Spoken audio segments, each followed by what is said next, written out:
Kayasuke was a talented 16-year-old striker who kicked soccer balls so hard they destroyed walls and sent goalkeepers flying.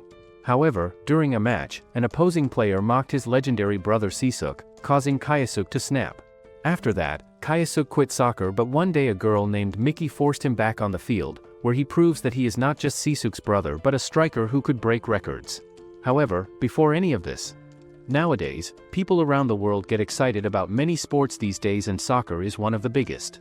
The Italian League Series A stands out as the top championship everyone talks about, and right now a match is on where the most talented player of the century, Kanu Sisuke, is about to show up on the big screens. Outside the stadium, a lot of people wait for him to appear, and among them is an orange-headed young man who keeps looking toward the entrances. At the same time, at a practice field nearby, all the girls gather and go wild over a handsome player they can't stop staring at. The orange-head guy walks down the street and runs into a small group of people who suddenly recognize him as Kayasuke, so they take him along to a karaoke place where Kayasuke lets out his stress by singing wildly and with a kind of wild energy that shocks the others. Kayasuke's friends also talks about how it feels to be friends with the brother of a very famous soccer player. One of the friends even suggests Kayasuke to use his brother's name to pick up some girls, but he gets furious at them. It turns out that Kayasuke is the younger brother of Kanu Sisuke, who joined AC Milan. Meanwhile, a girl with green hairs talks to his bald friend about her joining the girls' soccer team, but the guy says that the girls' team is nothing but beginners who don't even know the rules. The guy then suggests that they should get a good coach along with a nice team, so the dream of getting to the nationals won't be that far. At the same time, Kayasuke is playing guitar in public, but a bunch of bullies approaches him and takes his guitar. However, Kayasuke beats each of them like a pro boxer, which makes the bullies run away. The bullies then makes a kid fall on the ground, so this makes Kayasuke furious and he runs after them. He then kicks the soccer ball straight towards them, but it just hits the traffic light. The green-head girl from before notices everything and wonders where that incredible power came from. At school, the girl with green hair finds Kayasuke even though he is in a different class, since they are in the same year and at the same school, and her boyfriend shows up to say that Kayasuke is exactly the person they've been looking for before asking him to join the Joyo Akanagaoka soccer team, but Kayasuke refuses and says he is going to meet his older brother instead. The girl then explains that what she needs is not a genius right now but someone who can teach beginners how to play, so she asks him to coach the girls' soccer team, but Kayasuke says he is not interested in soccer anymore. She then uses his school ID card to pressure him, telling him she will not return it unless he agrees to coach, so Kayasuke gives in and says he will coach for 1 week, and the girl introduces herself as Miki Tsujiwaki. Later that day, Kayasuke arrives at the girls' soccer team's field where he shows no interest in coaching at all. After that, Kayasuke picks up the ball and starts hitting it using his legs. That surprises Miki, but then he kicks the ball so hard that it hits the goal pole and comes back to him. The next day, Miki's friend Kazuto tells Kayasuke that he is the soccer team manager and says Kayasuke is really skilled, so he thinks Kayasuke will definitely make the team, but Kayasuke tells him to go away and says he does not want to see his face again. Meanwhile, all the girls on the soccer team act excited and talk non-stop about how Kayasuke is Kanu Sisuke's brother, while Miki thinks it is not a big deal. The other girls explain that Sisuke is one of the top 20 soccer players in the world and that he plays for Japan, and right at that moment Kayasuke appears, so the girls swarm him asking if he is really Sisuke's brother. Kayasuke yells at them to back off, and Miki asks him if his brother is really that famous, since she thinks he plays soccer but does not know anything about him. Kayasuke guesses she does not follow soccer, and Miki admits that her love for soccer comes from a manga she recently read. After that, Kayasuke decides to teach them something and tells them to stand in goal line. He then tells them that they will all run around and collect the stones and weeds on the field. Sometime later, the girls wonder if Kayasuke is teasing them because they are beginners, but Miki tells the girls to focus on their work. The next day, Kazuto informs Miki that Kayasuke is a dangerous guy who got many red cards and was often expelled. Kazuto then says that he really wants Kayasuke to join their team, but as a manager he thinks it's too much to handle, so he will have to give up on him. Later that day, the girls goes back to their usual training while Miki still thinks about what Kazuto told her about Kayasuke. Days goes by, the girls starts training like usual, but as it rains, storms, and other usual natural disasters arrives, there are only 3 girls picking the seed. Later that night, Miki is surprised to see that the entire field is all cleaned up and now it looks like it belongs to them. Kayasuke then spends entire night fixing the field even more. The next day, all the girls feel surprised when they see that the field is clean, even though Miki remembers it looks very different when she looked at it the night before. She tells the others that she thinks Kayasuke must have cleaned the whole place by himself. After that, Kazuto and Miki walk up the long stairs toward the mountain where Kayasuke is training hard, and they talk about how much effort he puts into practicing every day. The following morning, Miki tells everyone that she signs them up for the departmental tournament because she wants them to try, and later she gives Kayasuke back his student ID card like she promised while also saying she really wants him to stay here. She calls him a coward for not doing what he likes, and both Miki and Kazuto try to get Kayasuke to join the soccer team by saying it will help him.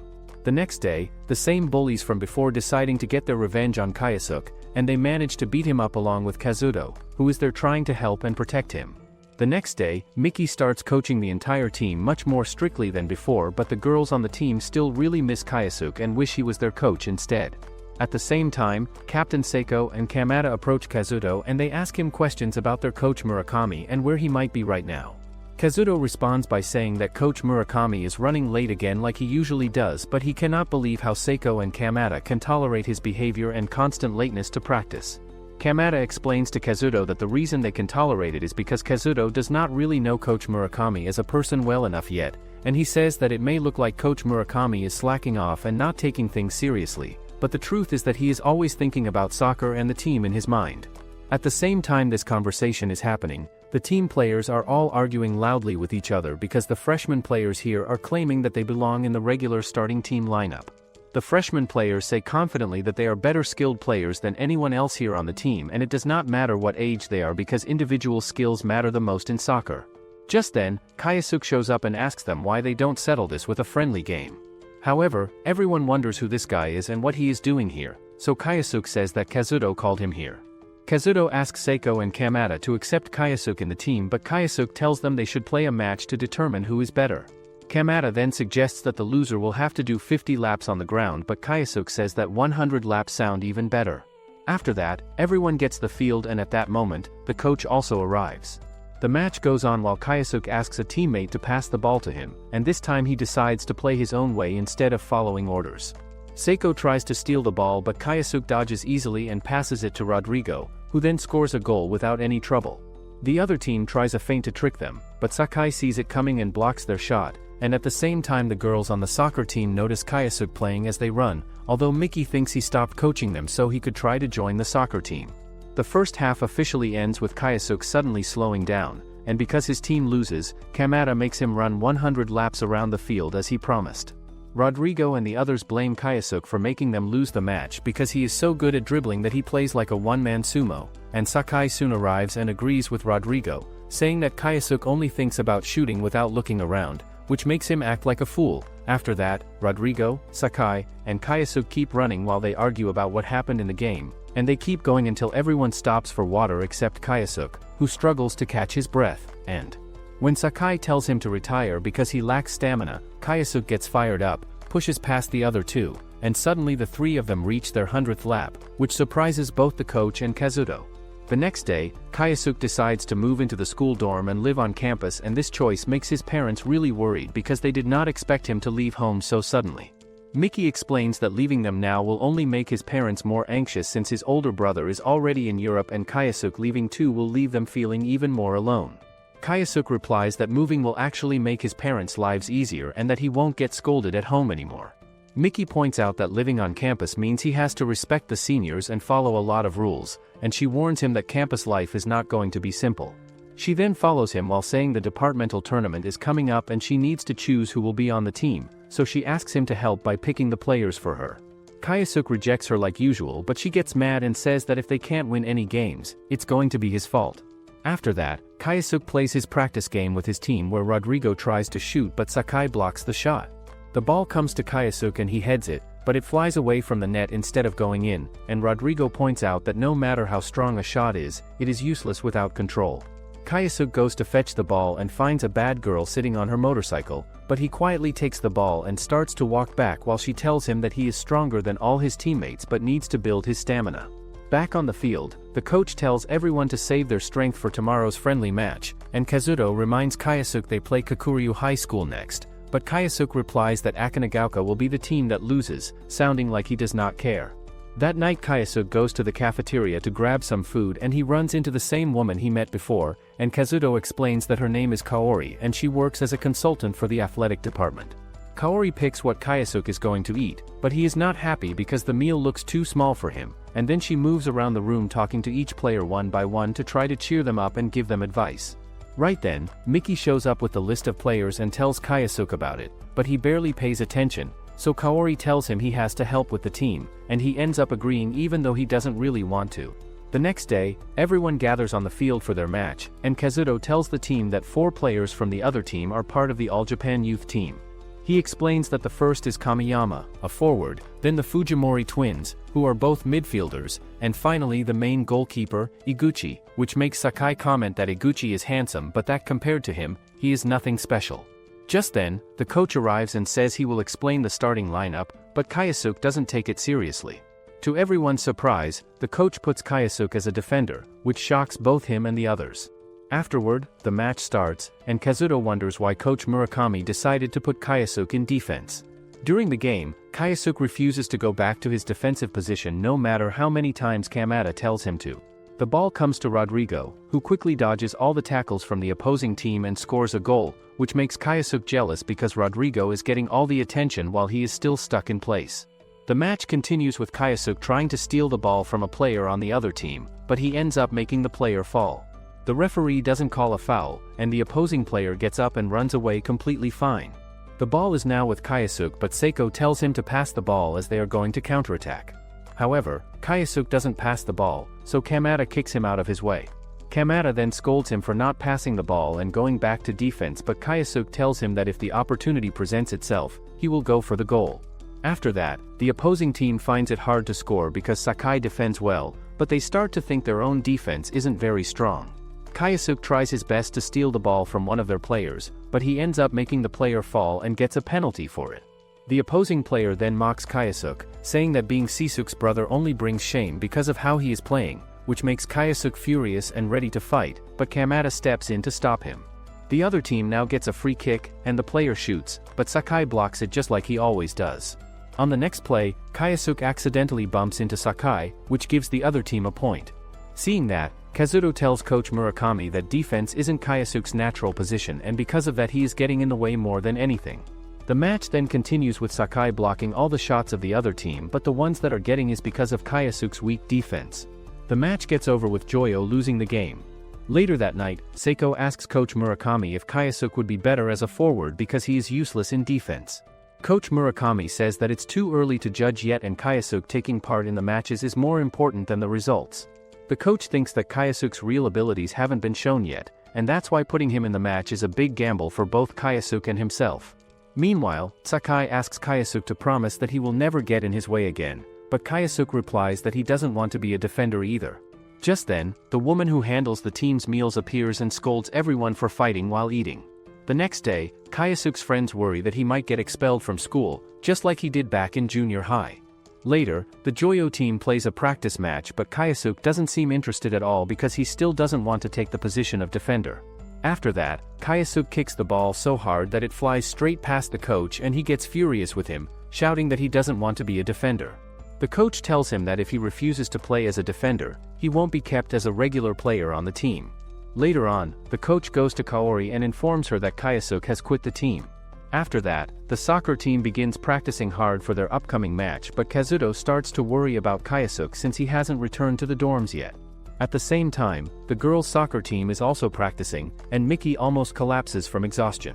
One of the girls tells her that she has been working so hard for the team and that they all feel responsible for everything, adding that it would be bad if Miki didn't feel well because their match is tomorrow.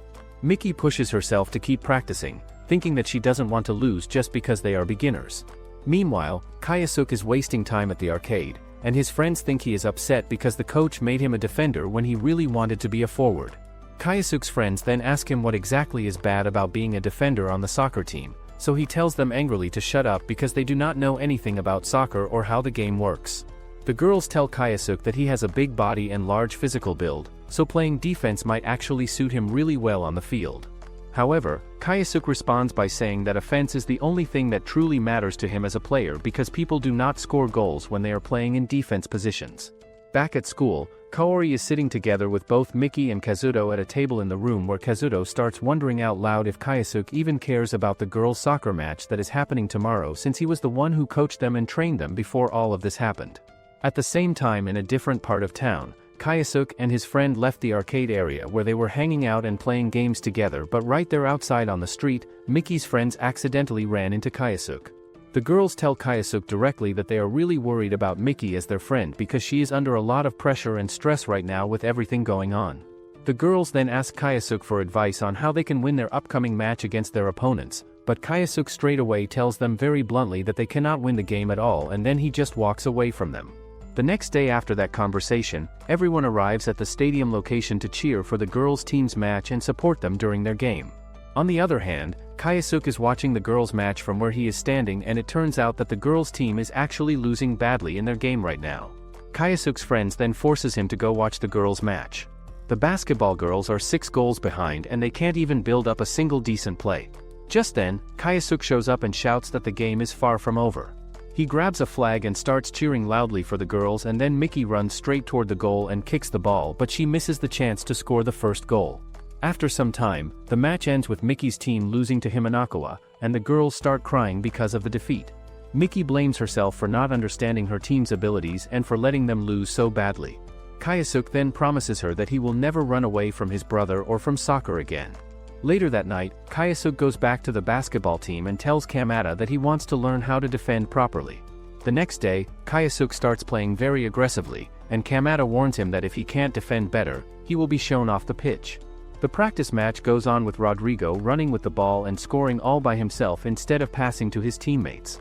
After that, Kaisuke fails to defend properly, so Sakai tells him to try predicting the opponent's next moves.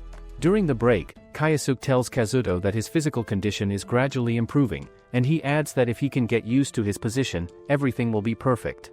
Meanwhile, one of the players gets angry at Rodrigo for not passing the ball to him, and Sakai says their attack could be unbeatable if Rodrigo played his role correctly. The argument between Rodrigo and the other players gets heated, but Rodrigo responds that the level of soccer in this country is far too low. Hearing that, the guy punches him because he is disrespecting Japan. Everyone then stops their fight, but Kaisuke wonders that if he hates Japanese soccer so much, why he doesn't go back to Brazil. Out of nowhere, a weird old geezer shows up, so Kazuto says that it's the president. The president tells them that this year they must win the Inter-High preliminaries and Akanagaoka High has to go on the nationals. The president then tells Rodrigo that they took care of everything from his school expenses to his everyday expenses, but if he is unable to perform in activities he will be forced to expel him from this school. Afterward, the coach decides to do a match between Rodrigo and Kamada. Right at start, Kamada manages to completely dominate Rodrigo, who hasn't got past him once. Meanwhile, Kaisuke is sitting with a young kid who keeps asking a bunch of personal questions to him, which Kaisuke finds really annoying and irritating to deal with right now. Just then, Miki also shows up at the same place, and she thanks Kaisuke for encouraging the entire girls' soccer team and giving them motivation to play better.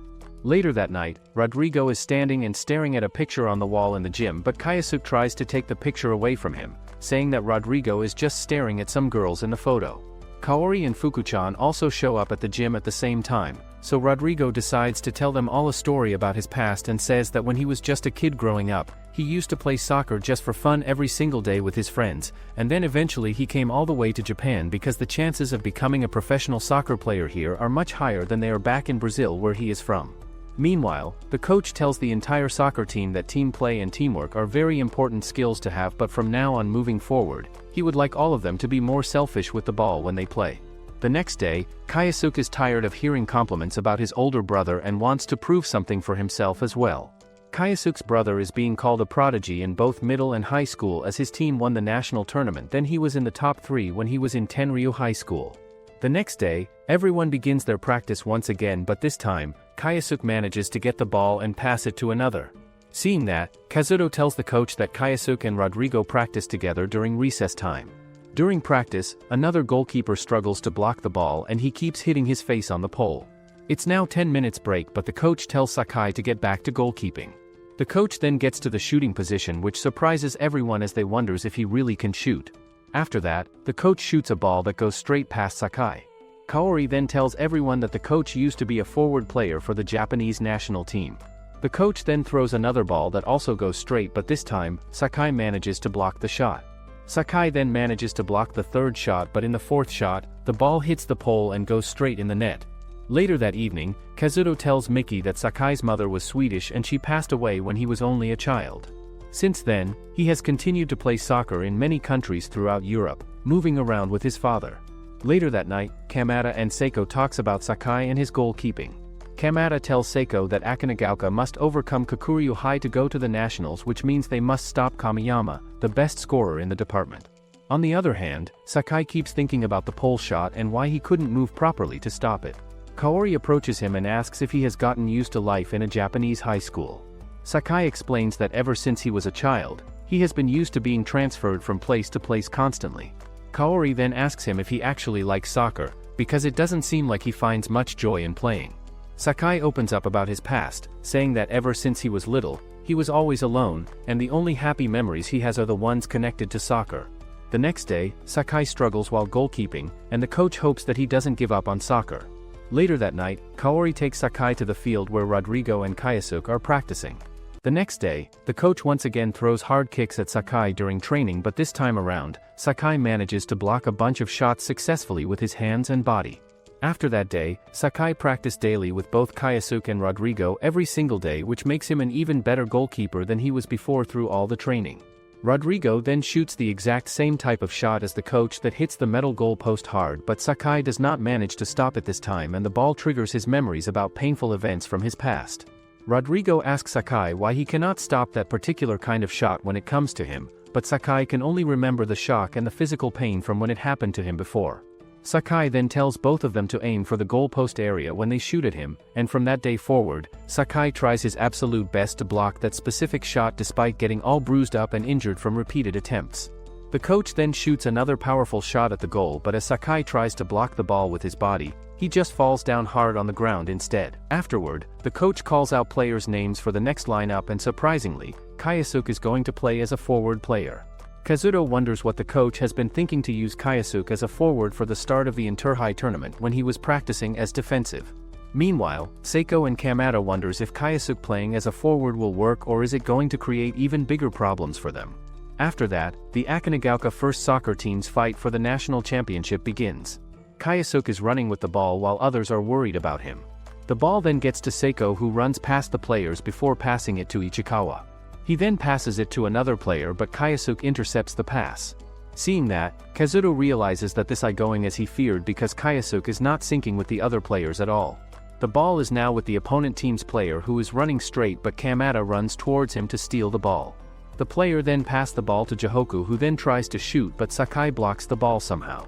After that, the ball is with the opponent player, who quickly passes it to the orange head guy.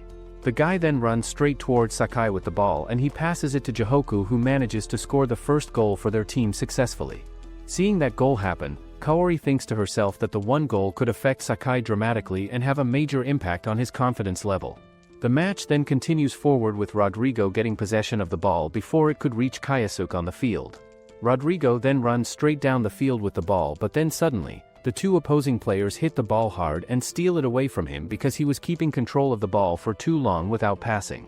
Jihoku then manages to score another point for his team while Kayasuke's team is still stuck at 0 points, and with that second goal the first half of the match finally ends. Kaori thinks to herself that Sakai is fighting hard with his weakness and trying to overcome it, while Rodrigo and Kayasuke seem to have completely forgotten what they learned from their coach. Miki then tries her best to encourage Kayasuke to get back into his senses and play good soccer, because he was the one who originally wanted to play as a forward player position in the first place. The coach then tells the team that he wants more passes to Kayasuke, and if they lose their match, it's the end of their national championships adventure. However, Kayasuke keeps thinking that if they lose this match, the coach might blame everything on him. Jihoku already has a 3-0 lead, and they've completely taken control of the game, and with that, the second half starts. Seiko runs forward with the ball but then passes it to Kayasuke, and Miki hopes he will kick it with the same power he showed before. Right then, Jihoku's defender steps in front of Kayasuke, but Kayasuke decides to dodge him and takes the shot, and the ball goes straight into the goal. Afterward, the match continues with Seiko intercepting the ball, and now he is going straight for a counterattack. He then passes the ball to Ichikawa, and when he notices that someone is running after him, he passes it back to Kayasuke. However, the other team's players then run straight towards Kaisuke, who thinks that they won't let him do the same kick again, so the safest thing to do might be to pass the ball to Rodrigo or Ichikawa. Kaisuke then decides to do on his own and quickly runs past the opponent team's players easily. After that, Kaisuke shoots the ball that the other team's goalkeeper manages to block. However, Miki and the coach thinks that the ball is alive because of how powerful Kaisuke's shot was. The goalkeeper couldn't stop the ball, so it goes straight inside the net. Now, Joyo is just behind by only one goal and everyone thinks that Kaisuke is just like a true forward player. The match then continues with opponent team having the ball, but Rodrigo steals the ball from him, thinking about how Kaisuke managed to predict their defense. Rodrigo then passed the ball to Ichikawa, but the opponent team's player managed to steal it. The player then shoots the ball towards the basket, but Sakai blocks the goal at the right time. The ball then gets to Ichikawa, who passes it back to Kaisuke, but the opponent team tightens the defense. Now, both teams seem to be on equal strength and there are less than 20 minutes remaining. The coach thinks that Kaisuke has already scored 2 goals, so the defense is going to be harder on him. The match then continues and now it's just 8 minutes left to play. No matter how hard Kaisuke tries, the opponent team's player blocks his shots and manages to dominate against him. Rodrigo gets the ball and instead of passing the ball to Kaisuke, he runs straight towards the goal all by himself. Kaisuke tells Rodrigo to pass the ball to him despite being marked by the other player. The opponent team's player then tries to block Rodrigo, but he passes the ball to Kaisuke at the last moment. Kaisuke then decides to shoot the ball with all the strength he has, but he gets tackled down, so the ball goes back to Rodrigo. He then quickly shoots the ball and goes inside the goal net, and with this, the game is tied. The match then goes into overtime and both teams look exhausted. Everyone thinks that this is crucial time for Kaisuke and for him to prove himself. The ball then gets to the opponent team's players who are running towards Sakai, but then the player throws a fake to distract Sakai and then, they shoot towards the opposed direction. However, Sakai manages to stop the ball with a diving catch save, but he hits the hard goalpost in the process of making the save. Despite being hit hard and hurt by the impact, he just stands back up on his feet and passes the ball back to Rodrigo to restart play. The opponent team's player then kicks the ball hard out of the pitch boundaries, and then after seeing this, the referee makes a decision to give a penalty shootout to determine the winner. However, Kaisuke runs straight towards the ball at full speed before it could get out of the field completely, and at the same time, the clock is running out and time is almost up. Kaisuke uses his head to bump the ball into the air that gets to Rodrigo's position, and then right after receiving it, Rodrigo passes it forward to Seiko, who then shoots the ball hard and it goes into the goal successfully. The match is finally over with Joyo winning the match against their opponents in the end. The next day, the team starts practicing for their upcoming match against a new opponent. Seiko and Kamada think that because of Kaisuke and Rodrigo, the whole atmosphere of Akinagaoka's team has completely changed. Kamada also feels that soccer has become way more exciting now. Meanwhile, the coach asks Kazuto which team they will face next, and Kazuto tells him it's Ryosei University's high school team. He explains that their biggest strength is their midfielder, Furuki, and ever since he became captain last year, the team has improved a lot. Kazuto adds that if it weren't for Furuki, Ryosei probably wouldn't have made it into the inter-high competition at all. Kaisuke feels proud because in their first match he leads Akinagaoka to a win, and now everyone treats him like the top forward on the team. The coach then tells Seiko that in that first game he risked everything by putting Kaisuke up front, and since that gamble somehow worked and they won, he wants Seiko to take charge of planning the plays from the next match onward. Meanwhile, Kaisuke's friends cannot stop talking about his performance in the last game, and although the boys tease him, Ri says his unpredictable style makes the game more exciting and gives their team its own kind of soccer because no one can tell what he will do next, and another girl answers Ri by saying that Ri and her brother are totally different people.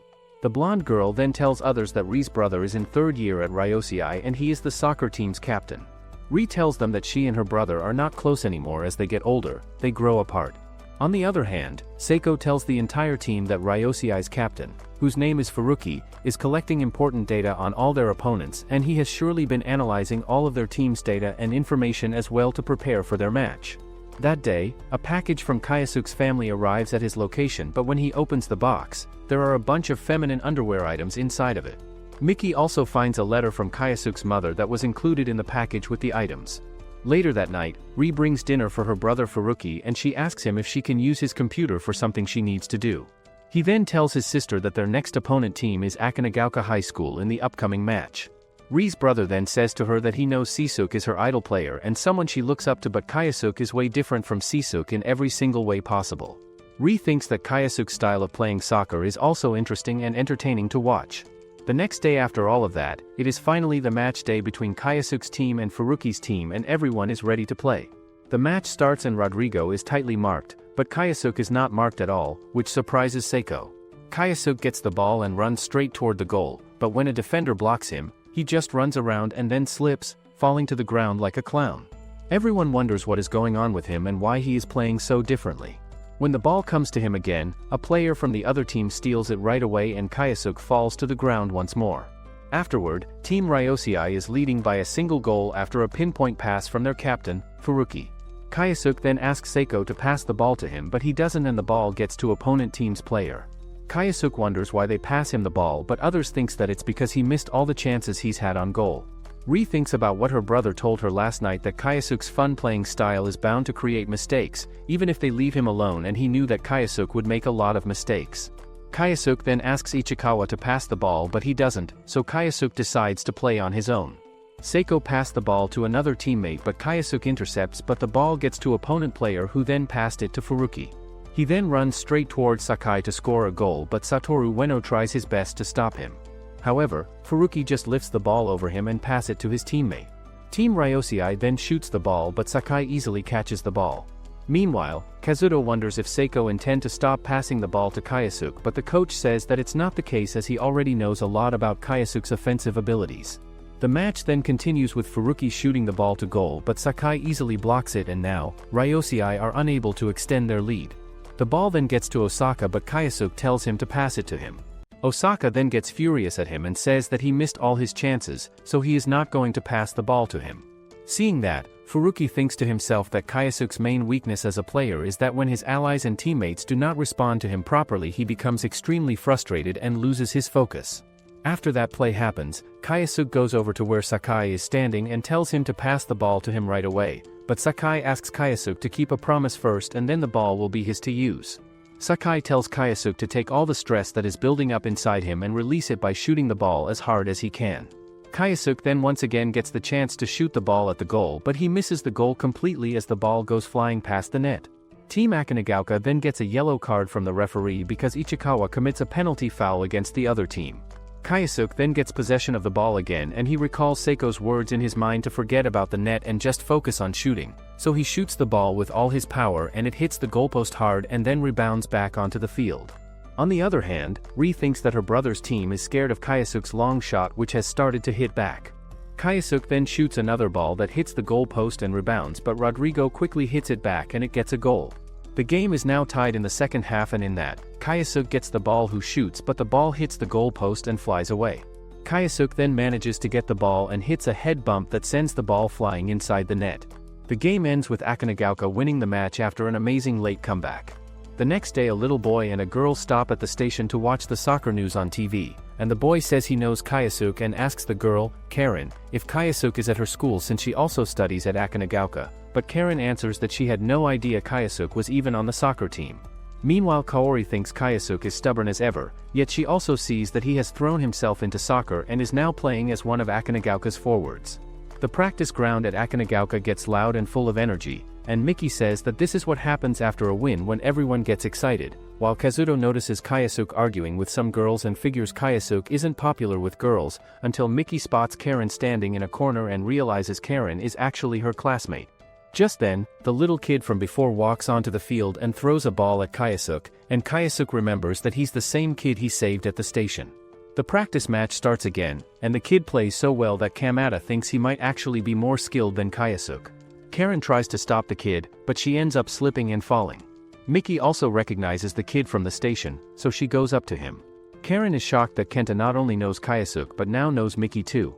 After that, Karen tells Miki and Kazuto that Kenta talks about soccer all day, but she doesn't understand what's so interesting about it. Miki then asks Coach Murakami if winning the next match means they'll be playing in the semifinals against Kokuryo High.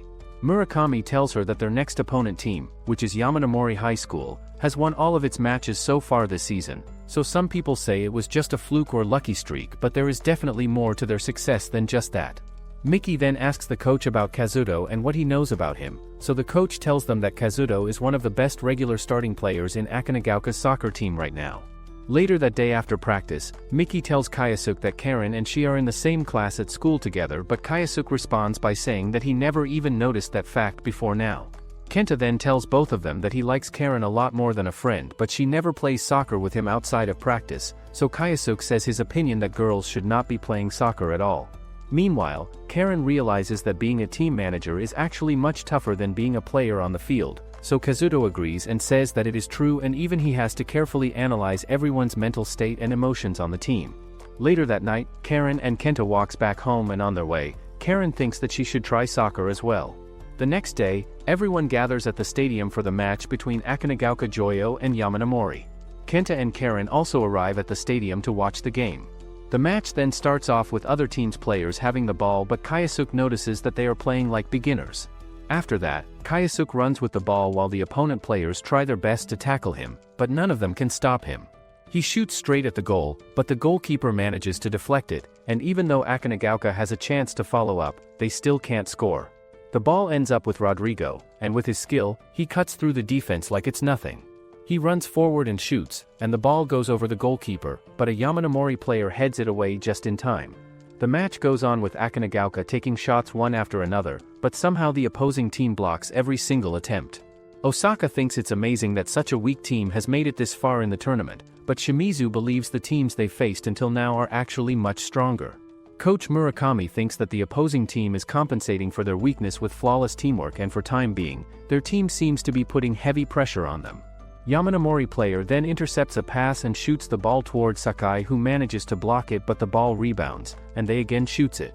In the end, Yamanamori players manage to get their first goal that surprises everyone. Meanwhile, Karen wonders if Akanagaoka is going to lose, but Miki tells her that scoring a goal doesn't mean that the team is going to lose. The match then continues with Akanagaoka having the ball, and Seiko passes the ball to Kayasuke, but the opposite team player intercepts the pass. After that, everyone wonders how the opposite team players are running for almost 40 minutes non-stop, but they are still smiling and breathing easily. Yamanamori's coach wonders that his team were brought up in the mountains, so not only do they run for practice, but they run all the time, even on their way to school. So, not only do they run for practice, but they run all the time, even on their way to school, and it's because of their hometown that over the years, they built up extraordinary stamina. After that play, Rodrigo intercepts the ball from the opposite team players, but he has been called for a foul by the referee because the opposing player fell down on the ground. The opposite team then gets awarded a free kick opportunity, so the player takes a direct kick shot that goes towards Sakai, who manages to deflect it away with his hands. Now at this moment, both teams' players are struggling and fighting in front of the goal area, and the opposite team ends up scoring another goal successfully against them. The first half of the match finally ends, and Coach Murakami calls everyone on the team to come to the locker room immediately. At the locker room location, Rodrigo and Kayasuke get into a heated argument with each other about what happened during the game. The coach then tells everyone in the room that no matter how hard they pressure the other team on the field, their opponents would not give up easily. So if they want to win as badly as their opponents do, they do not have to give up that easily either and need to keep fighting. The coach then makes the decision to move Kayasuke back to defense position in the second half of the match. After that, everyone gets on the field as the second half of the match begins. There is only 40 minutes left for Akanagaoka to get back in the game, and Yamanamori starts attacking just after gaining possession of the ball. The Akanagaoka players try their best to stop them, but Yamanamori keeps attacking with its favorite move. The opposite team player then tries to hit the ball towards the goal, but Kayasuke manages to block that.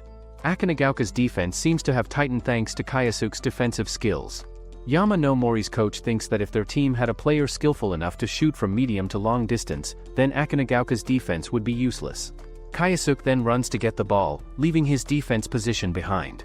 After that, Kayasuke runs towards the goalkeeper and shoots the ball, but it gets to Rodrigo, who is furious at him. Rodrigo then runs past all the opposite team's players easily and thinks about how his life depends on this game, so he is going to win. Rodrigo then breaks through Yamanamori's defense. Rodrigo's ankle then hurts and he loses his balance and falls on the ground. After that, the ball gets to Kayasuke, who heads towards the opponent's goal once more. Kayasuke then passes the ball to Rodrigo, who quickly shoots it and scores a goal.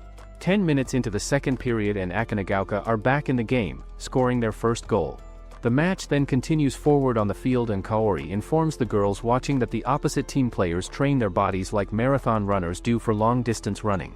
She explains to them that Yama no Mori's location is in a mountainous region area, so the ground there is especially uneven and rough and the air is thin at that altitude, which affects breathing. Furthermore, Kaisuke runs straight towards the goal net with determination and he manages to throw the ball at the goal, but it hits the goal post hard and rebounds back onto the field. Kaisuke does not give up on the play and he head bumps the ball with his forehead, which makes it cross the goal line successfully, and now Akinagaoka team is also at 2-point score just like their opponents. Afterward, both teams get fired up and more energized and the opposite team shoots the ball towards the goal that Sakai manages to block with his hands. The ball then gets possession back to Rodrigo on their side, but he is hesitating to make a move because of his leg injury that is bothering him. Yama no Mori's defenders are already on top of Rodrigo and surrounding him very closely on all sides, so Rodrigo is trying desperately and struggling hard to keep the ball under his control and possession. Rodrigo then runs straight towards the goalkeeper with speed and determination and manages to shoot the ball at the goal anyway despite the pressure on him. The coach cannot believe that Yama no Mori team can play so well together without having any standout star players on their roster. There is now only 1 minute of added time remaining in the match and Akinagaoka team is getting closer and closer to victory with each passing second. After that moment, Yama no Mori's entire team swarms together and moves towards Akinagaoka's goal area and they manage to shoot the ball at the net, but Sakai blocks the shot successfully with his body. The team members then tell Sakai loudly to pass the ball forward and the ball goes over to Kaisuke on the field, who then takes a long-distance shot from far away. The ball then gets to Rodrigo's position, who kicks it using the entire strength that he had left in his body. Akinagaoka team manages to score another goal successfully and they end up victorious winners on this third day of the pre-selection Interhigh competition tournament. After that, the reporter takes interviews with the Akinagaoka team, saying Kakuryu High matches so far have been rather one-sided. Kamada doesn't know what to say, so he asks Seiko where the coach is. On the other hand, Karen sits with the coach and asks him what Kazuto is doing. The coach tells her that he is checking the condition of the grass and if the smallest piece strips off then the player's studs can get stuck, which could cause a major injury. Kazuto then tells Kaisuke that the media is paying special attention to Rodrigo and Sakai because of their performance in those 3 matches. Sakai then tells the media to take interview with Kaisuke because they are getting late for practice. The media then asks Kaisuke about his brother Sisuke, which makes him furious, so he leaves. Before leaving, Kaisuke tells them that he will enter the Japanese under-21 team that surprises the reporters. Another reporter then asks him if he have some sort of secret plan that will help him conquer Japan, but before he could say anything, Osaka shows up and changes the subject. Meanwhile, Rodrigo wonders if there is really scouts observing the match. Just then, Kenta shows up with a ball, so Kaisuke quickly grabs it and writes something on it. He then asks Osaka what he wrote, so he tells him that it's something related to working hard. After that, the team starts practicing for their upcoming match and it turns out that Rodrigo doesn't perform as he does because of his leg injury. The ball then gets to Rodrigo, who runs past everyone, thinking that he wants to get the scouts to notice him in this next match. Later that evening, Miki is furious at Kaisuke for getting bad results in exams. On the other hand, Ichikawa is furious and angry at Seiko for intending to let Rodrigo do as he pleases on the field during games, so in the next match coming up he does not want to participate at all. Kazuto tries to tell Ichikawa that in all the games Rodrigo has played so far, there have always been good results and positive outcomes for the team. Seiko agrees and says that it is true that Rodrigo only thinks of himself when he plays and his strong feelings about wanting to go pro and become a professional player are actually his weak points as a teammate. Afterward, following that discussion, Seiko tells all of them that both Kamada and he failed Kakuryu High School selection process and were consequently kicked out of that program completely. However, the one person who got picked for the center forward position instead of Seiko was a player named Kamiyama. Kamada adds to the story and says that at that time in his life all he wanted was to win matches and be successful, but what really changed him as a player was the person who saw his real qualities and potential, and that person was their coach Murakami, who believed in him. Seiko further explains that for the upcoming match he will move back a line and in defense because Kakuryu High plays offensive style and he wants Rodrigo to play as a center. On the other hand, Miki caught Rodrigo trying to put ice on his injury. He then explains everything to her and tells her not to tell anyone about this. The next day is the Interhigh semi-final between Akinagaoka and Kakuryu, and everyone knows that Japan's top scouts are watching Kakuryu, including Wade Kamiyama, Mito Furidano, and the Fujimori twins, so the crowd is much bigger than usual and mostly came to see Kakuryu play, though Kaisuke's friends still stand up and cheer loudly for him. Seiko tells Rodrigo that he wants Rodrigo to be the playmaker on the left side of midfield, and Kaisuke tells Rodrigo that he should pass the ball whenever he has a chance, but Rodrigo answers that he would rather try to shoot himself, since Ichikawa thinks Rodrigo just wants to show off in front of the pro scouts. Osaka says this is not the time for them to argue among themselves because Kakuryu is a strong opponent, and Kazuto asks Coach Murakami if Rodrigo will follow Seiko's plan and play as playmaker, but the coach says that trusting Rodrigo to do that is a bit of a gamble. Personally, he thinks that against Kakuryu High, Seiko's plan of using Rodrigo to vary their style of play isn't a bad idea. Kaori tells the girls that according to their reputation, Kakuryu High have an overwhelming method of play but Akanagaoka have really showed progress in the past 3 games, so she wouldn't say either it's a sure bet to win. Kakuryu players think that their entry into the finals is determined by this match and they think that with Kakuryu's legendary players not playing they have the perfect chance to show off their skills. After that, the match begins with Kakuryu High's kickoff and their top 2 strikers, Uzawa and Seiki, has opened up a chance with a brilliant combination, and the coach agrees that Rodrigo's selfishness is his weak point. Then the ball goes to another player who passes it to Rodrigo instead of Kaisuke, and Rodrigo runs at the goalkeeper and shoots a left-bending shot that the keeper easily catches. Near the end of the first half Rodrigo shoots again with a straight but curving shot, yet the goalkeeper manages to block it, and after that the Kakuryu twin brothers get ready to come onto the field. Afterward, the ball gets passed to Kaisuke on the field but Rodrigo suddenly steals the ball from him and runs forward to show off his skills because the scouts are watching from the sidelines. Rodrigo then tries to kick the ball at the goal but he missed it badly due to his painful leg injury affecting his movement. Now at this point, the twin brothers from Kakuryu team enter the field to play but Rodrigo is determined and convinced that he will show the scouts that he is a better player than both of them. The match then continues forward with Kaisuke asking Osaka for the pass of the ball but Osaka gets tackled hard by Kakuryu's players before he can pass it.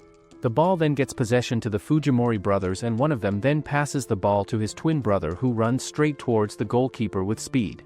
Everyone in the stadium is surprised to witness their amazing combination and teamwork on display but Rodrigo thinks to himself that their level of play exceeds that of Japanese high school teams completely and now, he will show them a completely different level of soccer than they have seen. Rodrigo then tries to tackle the Fujimori brother head on directly but due to Rodrigo's terrible injury to his leg, the Fujimori brother quickly gets past him easily. Rodrigo doesn't give up and easily intercepts the ball from them.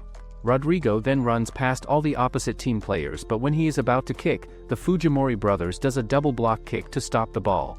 Rodrigo is still able to shoot but the ball flies above. After that, the goalkeeper transfers the ball directly to the Fujimori brothers. They then choose to pass the ball to another player instead and then, they shoot the ball towards Sakai but Kamada stops it. Rodrigo then starts to lose his speed that surprises everyone but then, Keiru Fujimori manages to cut through others' defense and runs straight towards Sakai. The Fujimori then shoots the ball that Sakai tries to block but he fails, so Kaisuke appears out of nowhere and blocks the ball using his head. Now, Akanagaoka has the ball and Rodrigo is rapidly advancing towards the opponent's goal. Rodrigo then tries his best to run down the field but the other team's player hits his leg hard which gets Akanagaoka team awarded a free kick opportunity. Instead of giving this free kick to Kaisuke to take, Seiko and Rodrigo decide to kick together as a team with Rodrigo actually kicking the ball and Seiko faking it to confuse the defenders. Rodrigo manages to shoot the ball with his leg but it goes past the goal net completely and misses the target. Everyone watching thinks that there is something seriously wrong with Rodrigo and his performance, so Mickey decides to tell Kaori about his injury that he got in the previous match they played. The coach then makes the decision to substitute Rodrigo out of the game but Rodrigo tells everyone loudly that he does not care about the injury and even if he is injured badly, he still wants to play and stay in the game. However, Rodrigo asks the coach to make him the playmaker position instead but the coach responds by saying that it is going to be under one condition that he will substitute Rodrigo after 5 minutes of play time. After that, the second half begins with the ball being passed to Rodrigo who runs straight but as soon as the Fujimori brothers tries to intercept, he passes the ball to Ichikawa. He then passes the ball back to Rodrigo but he just bumps it towards Kaisuke who then hits a header but the ball hits the goal post. After that, Rodrigo runs straight but the Fujimori brothers tries to block him. He then quickly passes the ball to Seiko who then passes it back to Rodrigo. The match then continues with everyone passing the ball to each other until Ichikawa shoots the ball but the other team's goalkeeper manages to catch it. Kaisuke is furious at Ichikawa for using him as a bait but he tells him that it's no time to argue as Rodrigo is going to be replaced soon. After that, the ball gets passed to Rodrigo who runs with Seiko towards the goal net but the Fujimori brothers are running straight towards him. However, the Fujimori brothers are confused as what move is Rodrigo going to pull next. Will he pass it to another player or shoot the goal himself? Rodrigo passed the ball to Seiko, who then pass it to Kaisuke, but he just shoots a terrible shot that flies above the goal net. Everyone thinks that Akanagaoka's offense is looking much stronger than in the first half. Kazuto tells Coach Murakami that they definitely gained the upper hand, but the coach says when Rodrigo played the game the way he is now, he gets the best out of this team, even though he's injured. The match then resumes, but this time, Rodrigo trips, so the other team easily gets back the ball. The Fujimori brothers then pass the ball to their teammate, who is running straight towards Sakai and shoots, but Sakai manages to block the goal. Sakai then passes the ball towards Rodrigo, who then kicks the ball towards Kaisuke, saying this is his last play. After that, Kaisuke shoots the ball, but the ball hits the crossbar and missed the opportunity for Akanagaoka to score.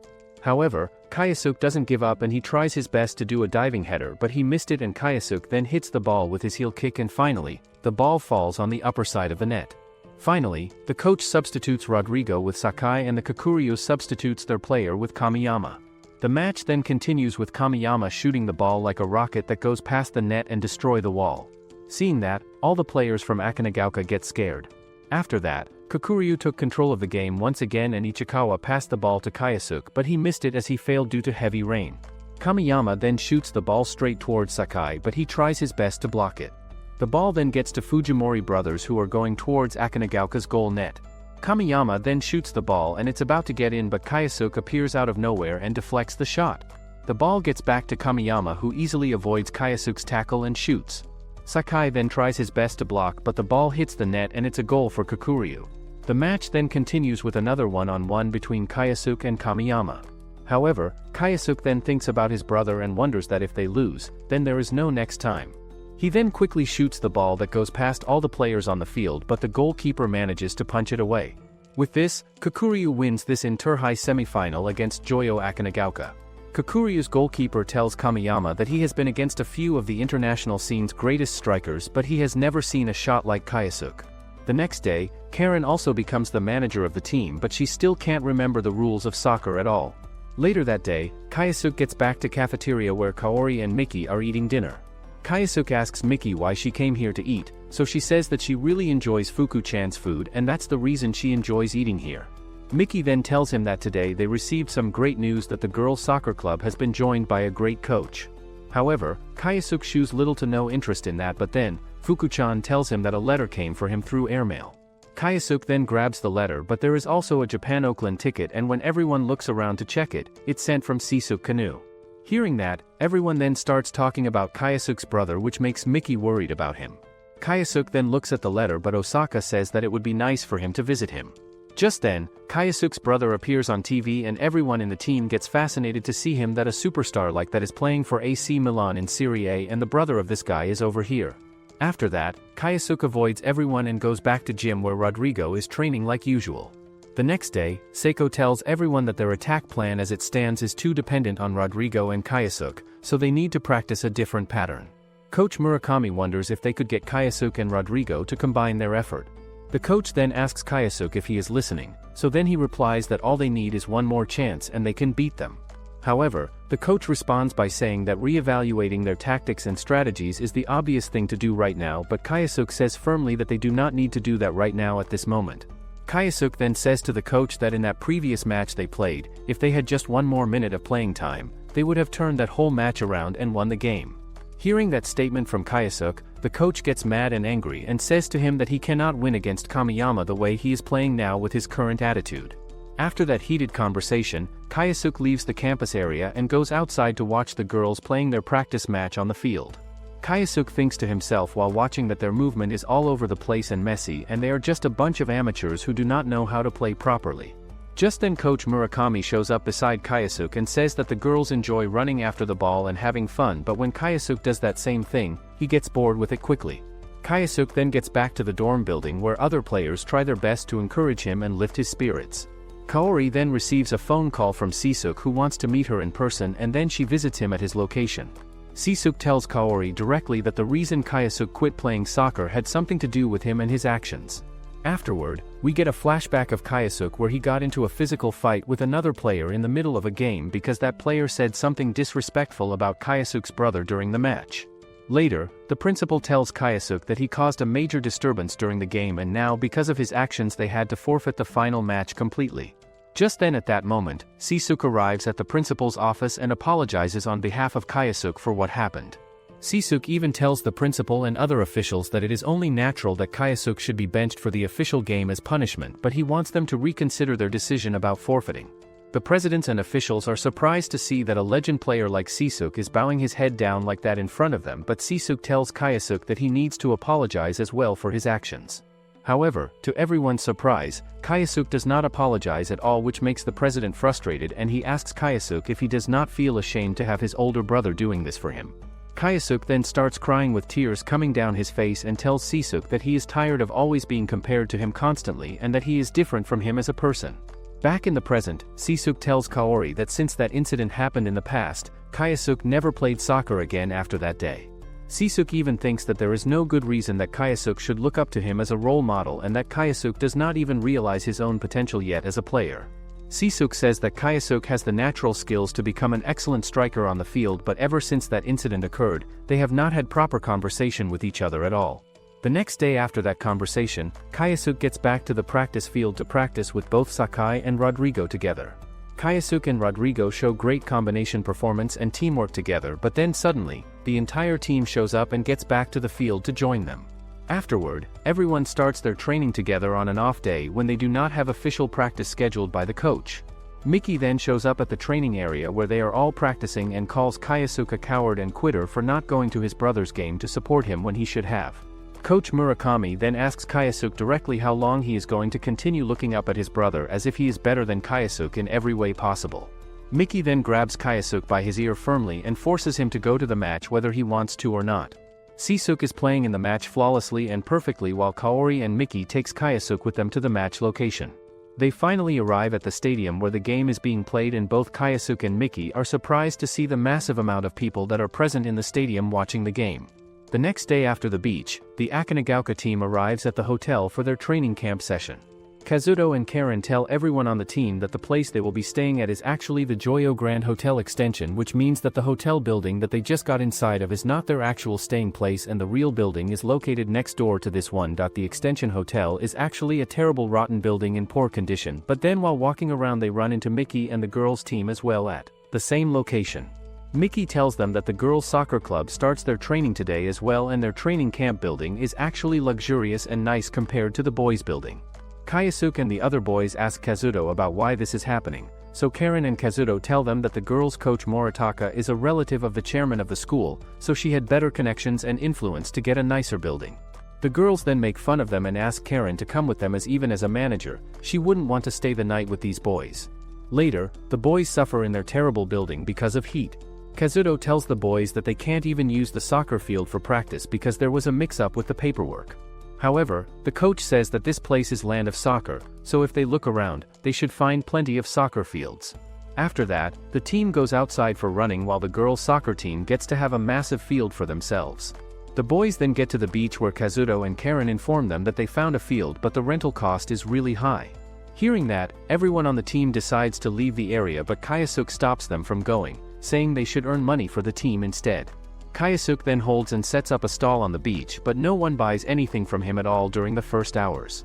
Soon after some time passes, the girls arrive at the stall location, so Sakai tries his absolute best to lure them into buying ramen noodles from their stall.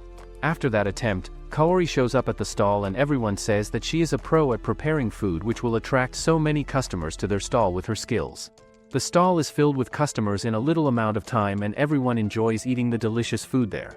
Soon after selling food, the girls arrive at the beach area and remove their outer clothes, so that they can enjoy the water as well and go swimming. Seeing that happen, the boys are shocked and surprised to see the girls standing there in their swimsuits. 3 days later, Kazuto and Karen tell everyone on the team that with the money that they made during these past 3 days of work, they should be able to rent the practice field now for their training. Kaisuke then decides to leave the group, which makes Kaori and others wonder where exactly he leaves to and get back right before dinner time every day.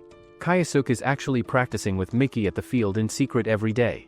Miki asks Kaisuke if his older brother has been good at playing soccer since he was little and young, so Kaisuke responds by saying that Sisuke was a team captain since elementary school and then dominated the entire national soccer scene after that. Miki then thinks out loud that Sisuke is a natural prodigy and normal people like her have to work hard and improve little by little every single day. Hearing that, Kaisuke gets mad and says that no one knows about how much effort his brother put into soccer practice since he was a child, or how distraught and upset he would get from losing a match because of his own mistakes on the field. Later that night, Kaisuke gets back to eat dinner, but Osaka tells Kaisuke 2 days ago the girls ate steaks and yesterday they had shabu shabu. Hearing that, Kaisuke gets furious because the girls are enjoying all the good food while he is eating the bad ones. Osaka then says that he also heard their hot springs are really nice, so Kaisuke says that they should go there after they are done eating. Later that night, Kaisuke, Sakai, and Rodrigo enters the girls' building where they finds them enjoying all sorts of good food.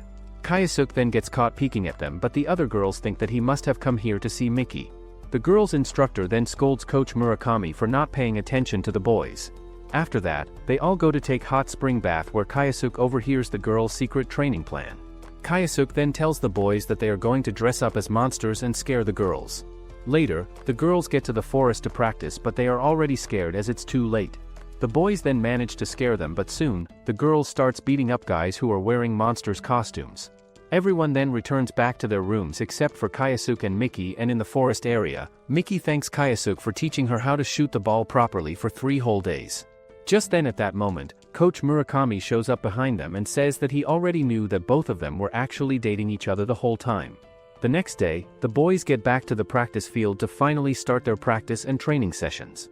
The coach then informs all of them that this afternoon later today, a junior teammate and fellow forward player from his days with the national team is coming to visit, and he looks forward to hearing what Gon thinks of their soccer skills and abilities.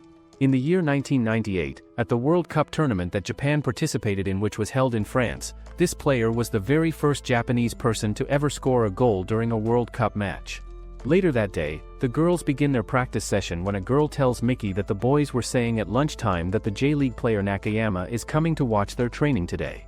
Miki then asks her coach if Nakayama, who is the J-League player, will really be coming to watch the boys' practice session today. However, the coach thinks that it is not possible at all, and she does not believe that Coach Murakami has ever been a star player representing their country, Japan. After hearing that information, the coach runs straight towards the boys' practice field to check. Meanwhile at the boys' field, Karen asks Kazuto if Nakayama is as good of a player as Kaisuke's brother Sisuke is. Just then at that moment, everyone sees a guy coming towards them riding on a potato bicycle slowly. After that introduction, Kazuto and Karen and Kaori introduce themselves to Nakayama politely and welcome him. The coach then tells everyone on the team that they are going to begin the practice match with a group versus B group playing against each other, with a 30-minute half for each side. The match then begins with Ichikawa falling on the ground, and Kamada thinks that everyone's so tense that they are playing like amateurs. At the same time, Kaisuke thinks to himself that Nakayama should watch him carefully, as this is the year he rises out of the shadows to stand with the professional players. Nakayama then asks Coach Murakami questions about Kaisuke and his background, so the coach tells him all the information about Kaisuke. At that moment during the game, the girls' soccer team also arrives at the field to watch the match, and their coach is going all crazy over Nakayama and his presence there. During the match while playing, Kaisuke starts playing aggressively and manages to hit the ball straight towards the goalpost with force, but then suddenly, he ends up crashing into the wall hard. After that, Nakayama starts clapping for Kaisuke to congratulate him for doing a good job and trying his best. Coach Murakami asks Nakayama if he would have tried the header shot in that same situation, but Nakayama says that he would have tried it, but he would not have gotten a bloody nose from it like Kaisuke did. Hearing that, everyone starts laughing out loud, which makes Kaisuke angry and upset at them. Kaisuke then throws stuff at Nakayama and gets incredibly rude with his words, and so does Rodrigo and Sakai, who join in. After that incident, Nakayama decides to play a match against them on the field. The match then begins with Rodrigo running with the ball down the field, but Nakayama appears out of nowhere suddenly and steals the ball away from him. Nakayama then shoots the ball directly at Sakai, who manages to intercept it with his hands. The ball then flies away into the air, but Nakayama hits a header shot with his head. Kaori thinks that it is amazing to see how serious these high school students are getting when they play the game, so Coach Murakami says to her that he asked Nakayama about practicing with them earlier today. After that play, the match continues forward and Kaisuke shoots some crazy shot that surprises everyone watching the game. Nakayama thinks to himself that Kaisuke has not become aware of his own potential yet as a player, and then, he gives Kaisuke his blue jersey as a gift. Coach Moritaka then starts flirting with Nakayama in front of everyone. The next day, it's the team selection lottery meeting day and all the teams are assigned. Meanwhile, the players are wishing that they get a good team to go against. Their practice match then begins, but everyone notices that there is something wrong with Kamada. The ball then gets to Kayasuke, who runs straight towards Sakai and shoots the ball, but it hits the goalpost and rebounds, so Kayasuke quickly hits a header which gets the ball to go inside the net. After that, the team still wonders who their opponent is going to be and how before they get to the nationals, they have to hope for the regionals first. Just then, Kazuto, Seiko and coach Murakami arrives with the list. The team sees the list and realizes that their showdown against Kakuryu will be in the finals. Kayasuke asks Kamada where he wants to play, so he says that anywhere is good, but right now they should be thinking about the championship. After that, the team continues with their practice match, and during practice, Kamada doesn't look too well. During break, Seiko tells Kamada that this offensive pattern should work for the real game, so Kamada says that it reduces the chance to avoid a rejection and make it easier to avoid the defense. Later that evening, Kazuto tells Seiko that there is a problem with Kamada as he overhears him talking to his family on phone, and it's about his father. Seiko wonders when Kamada graduates, will he really take over the family shop? Later that night after practice, Kazuto and Kayasuke take a bath together and Kayasuke forces Kazuto to tell him everything about the situation. Kazuto then tells Kayasuke all about Kamada's family situation and the problems he is facing, but Kayasuke is furious and upset that Kamada is going to abandon playing soccer and start making ramen instead of pursuing his dreams. On the other hand, Seiko tells Kamada directly to not give up on his dream of playing in the J-League as a professional. Just then at that moment, Kazuto arrives at their location and tells both of them that Kayasuke has gone out to raid Kamada's house and confront his family. However, Kamada says that any meeting between his father and Kayasuke is bound to become a fight because of their personalities. Meanwhile, at the same time, Kayasuke finally arrives at Kamada's father's ramen shop and tells him to give him the best stuff that the restaurant has to offer. Kayasuke then eats the famous ramen of the place and actually really enjoys the taste of it. Kayasuke then asks the old man if he likes soccer, but the old man responds by saying that his son is a soccer player. Kayasuke tries to convince Kamada's father that his son really likes playing soccer so much that he even left his home to pursue it, but now his parents want him to give it up completely. At the same time, Kamada is overhearing everything that is being said outside the room. Kamada's dad then says that his parents are not going to stop him anymore from playing and says that if a man stands up for himself and his dreams, his parents will not stop him from pursuing them. Kamada's father then says that he wants his son to continue playing soccer, and one day in the future, he will even get to see him fighting hard in the J-League as a professional player. The next day, Kayasuke tells Kamada that he talked to his dad about everything, and now Kamada can call his father without worry. After hearing that news, Kamada calls his dad on the phone and says to him that he is going to be the best soccer player in the entire world one day. Later that day, everyone enjoys their meal, but they realize that Kayasuke isn't joining them, which is rare. Karen thinks that he might be too nervous about the game and lose his appetite, or he is depressed because Miki won't be coming to watch the game. Just then, Kayasuke shows up wearing Nakayama's uniform and Kazuto asks him why he is wearing this now when he always kept it hidden away in his room. Kayasuke says that in anticipation of tomorrow, he is going to raise his spirits by wearing this uniform. He further says that the one given to him by the man who acknowledged him as his rival. Later, Kayasuke gets out of his room to find out that everyone is wearing different uniforms which Nakayama sent them. Coach Murakami tells Kayasuke that Nakayama told them to use these real uniforms and win the tournament. Kayasuke and Osaka then gets into an argument about whose uniform is real or not. Coach Murakami then tells everyone on the team to use their imagination, as this orange uniform will match the green color of the field perfectly, and with these new uniforms they are definitely going to the Nationals tournament. After that announcement, the match between Akanagaoka and another team begins, and it turns out, Akanagaoka is showing great strength and skill in the match against their opponents. The next match coming up is the semifinals round, which means their opponent is going to be Ryosei High School team. Later that night after the match, Ri asks her brother if he has a plan ready for his upcoming match against Akanagaoka team. Ri then notices Akanagaoka's data on his laptop computer screen, but her brother quickly closes the tab window, saying that if that information is seen by a fan of Akanagaoka, it could be troublesome for them.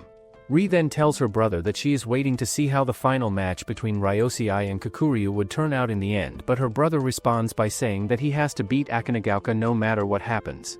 The next day after everything, everyone gets back to the field for the match between Ryosei team and Akanagaoka team.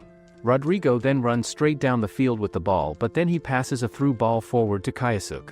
After that play, Ichikawa gets the ball in his possession and he throws it straight down the field, and with that the match continues forward till the ball gets to Rodrigo again. In the end of the possession, the ball gets to Kayasuke, who passes it back to Rodrigo and he takes a long-distance shot that goes off the bar and misses. Seeing that play happen, Furuki realizes that Team Akanagaoka has gotten even stronger than the last time they played against them. Team Ryosei then decides to change their positions and formation, with Furuki moving back into a sweeper position on defense, and they change to a tight defense tactic to stop their opponents. The match continues forward with Akanagaoka attacking relentlessly and aggressively, and everyone watching then wonders what happened to Ryosei team and their strategy. The ball is now with Furuki, whose pinpoint accurate pass gets past Akanagaoka's forward successfully, and now it is Ryosei's counterattack moment. Ryosei's player tries to shoot the ball at the goal, but Kamada intercepts the ball before it can reach the net. After that play, Furuki gets a free kick opportunity and his ball goes towards the goalpost area that Sakai barely manages to intercept it with difficulty. The coach thinks to himself that Ryosei has managed to know about Sakai's weakness from analyzing data on him. The ball then goes back to Kayasuke, who shoots a complete fail shot towards the other team's goalkeeper, who then manages to block it successfully with his hands.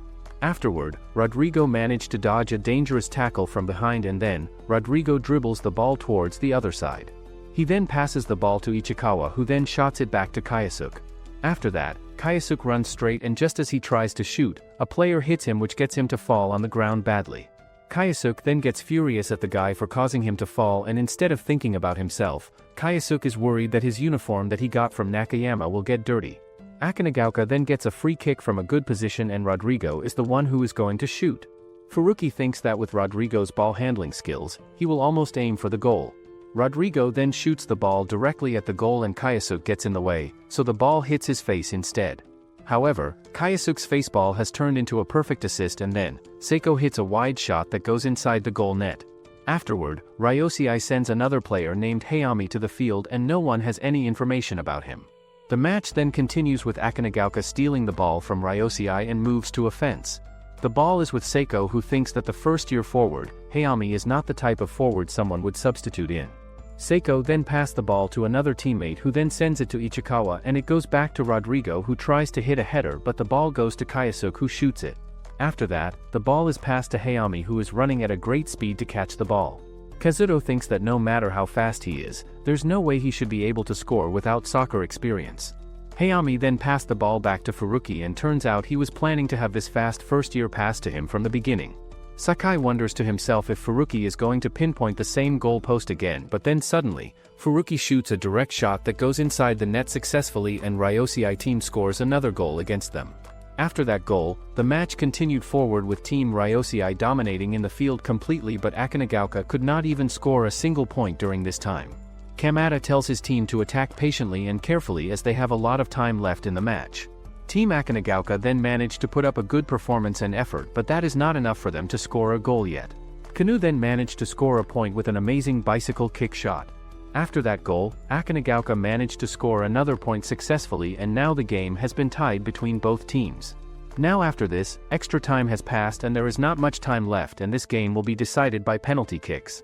Akanagaoka then gets the first kick opportunity, and Rodrigo manages to score successfully, but when it is Ryosei's turn to kick, Sakai could not stop them from scoring. After that, Rodrigo scored another goal, but Sakai managed to block a goal for Ryosei. Finally, if Sakai can stop this penalty kick, Akanagaoka is going to be victorious. Sakai then managed to block Furuki's usual goalpost shot, and with that, Akanagaoka won the match. The next day after the match, Osaka tells the news to everyone on the team that AC Milan is leading the pack in their league thanks to the star player, Sisuke, playing for them. Osaka then tells Kayasuke that his brother is playing exceptionally good like usual in his games, but Kayasuke responds by saying that this is not the time to talk about his brother because tomorrow is the big match with Kakuryu team. Seiko tells Kamada that he heard that Kakuryu star players Kamiyama and Iguchi have already been invited to join J-League teams as professionals.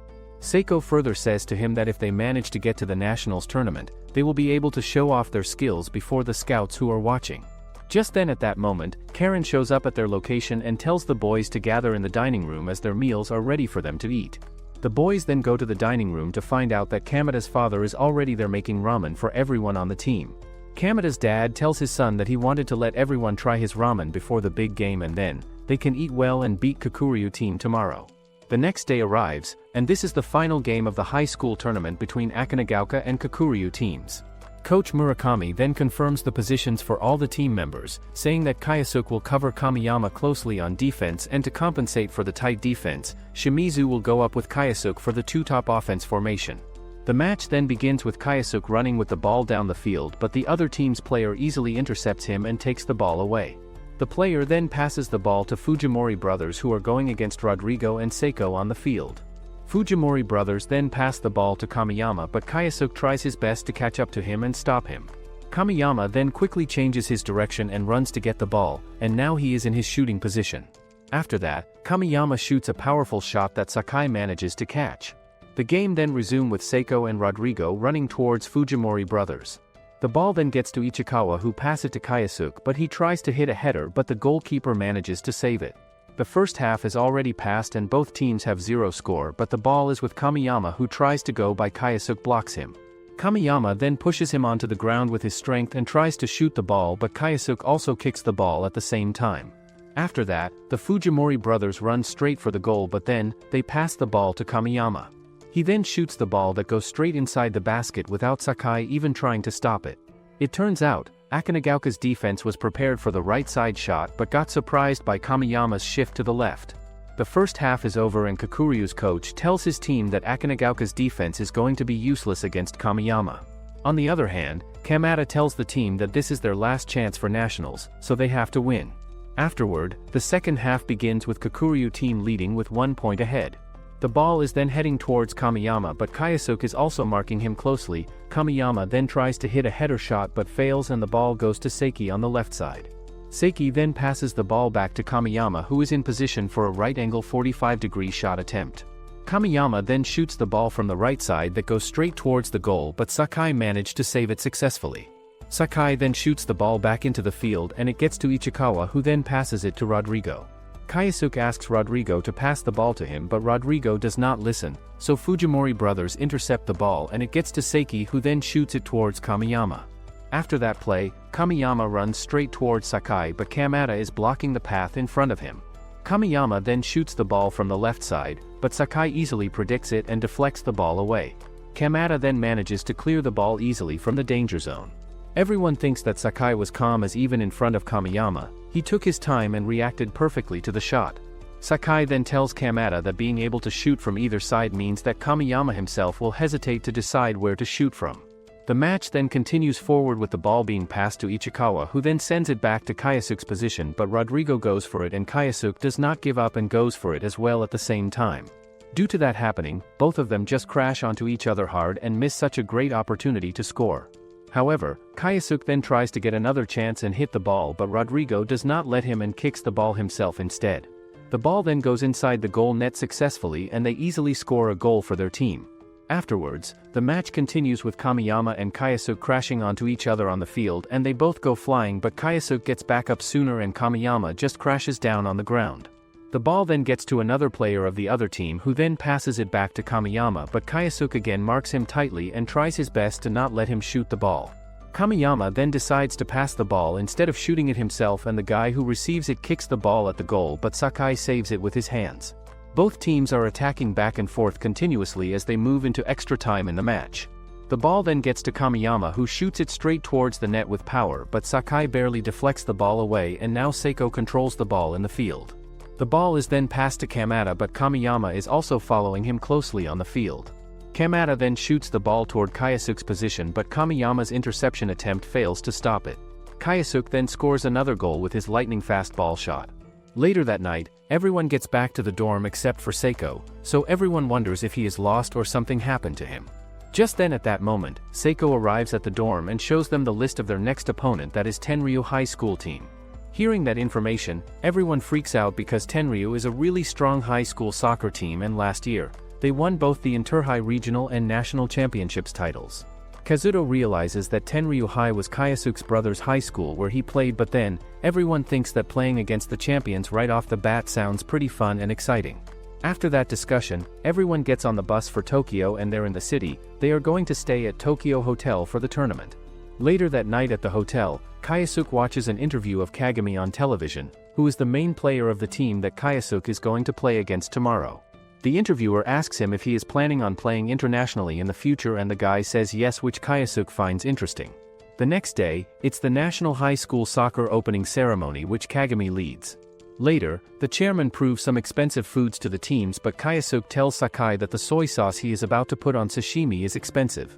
After that, everyone begins eating their amazing food, but the coach tells them to eat as much as they can because they may not be able to eat anything tomorrow morning before the match. Later during the meeting, Seiko explains the positions and their strategy for the upcoming match to the entire team, saying that the other team's offense is positioned on both sides of the field, to the right and to the left. Seiko then gives all of them a piece of paper that has all the information about the inter-high match between Tenryu and Kakuryu teams. Coach Murakami then leaves the meeting room, so Kaori follows him outside and asks if he is okay and feeling alright. The coach tells her that seeing the boys remind him of his junior high days when he was playing with a semi-pro team in Europe. He says that they were playing against teams on a completely different level back then and they did not know what to do, and so, it completely changed their perspective on the game forever. Kaori then asks the coach if it is likely that they would lose tomorrow's match, but coach responds by saying that if it would come to that situation, they do not want to go home empty-handed without giving their best effort. After that, coach gets back to the team meeting where everyone asks him if they are going to win tomorrow's game, but the coach says honestly that it is going to be tough to win. The next day after preparations, everyone gets on the field and the number of spectators today is quite huge compared to their previous matches. Miki tells Kaori that she is quite jealous of the boys as she thought the boys were doing pretty good, but they have already made it this far in the tournament. At the locker room, Kyosuke accidentally wore Nakayama's blue shirt to the locker room, but then, he realizes and tries to find his actual uniform. Coach Murakami then tries to encourage the entire team one last time before the big match. Afterward, Akanagaoka is shocked to see that their entire school is present here to watch them play, and the media presence here is completely different from their previous matches. The match then begins with both sides having done some attacking moves back and forth. Seiko thinks to himself that if they cannot pass the ball to Kyosuke up front, then they do not stand a chance of winning. The other team's players think to himself that Akanagaoka is not half as bad as he expected them to be based on reputation. The ball then comes towards Kyosuke, but Kagami intercepts the pass before it reaches him, but Kyosuke tries to get it back and the coach tells him to get back to his position. Rodrigo then runs towards Kagami to steal the ball, but Kagami just passes the ball to his teammate instead. After that play, Akanagaoka players get pushed around on the field because Tenryu is showing some excellent passing work and teamwork. Osaka then manages to steal the pass and quickly passes it to Rodrigo, but Kagami once again steals the pass away. The commentators think that Akanagaoka are not used to this level yet, as it is their first appearance in this tournament. The ball then gets passed to Omura, who is struggling against two opponent players at the same time, but then, he passes the ball to Rodrigo, who is being marked tightly by Kagami. Out of nowhere suddenly, Kyosuke intercepts the pass and tries to get past Kagami with his speed. Kyosuke then passes the ball to his teammate on the field, but the other team's player intercepts the pass before it arrives. Seiko then tells Kamada loudly to block whoever comes his way on defense, but then, the guy shoots the ball in the center area that Kagami quickly hits with his foot and they manage to score their first goal.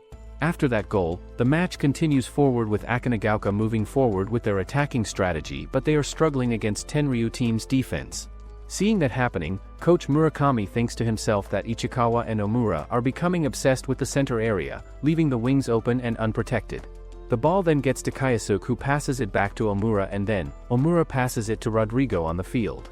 Rodrigo then shoots the ball to Kyosuke, who got through their center defense and kicks the ball hard, and it goes in the goal net successfully. However, suddenly, the assistant referee raises the flag up high, saying that it is offside and the goal does not count. The match then continues forward with Tenryu players scoring their second goal easily, and Kagami thinks to himself that Akanagaoka players are going to self-destruct and fall apart. Seeing that happening on the field, Kaori thinks that Akanagaoka players have already given up mentally and they are falling apart because they are unable to play their usual game style.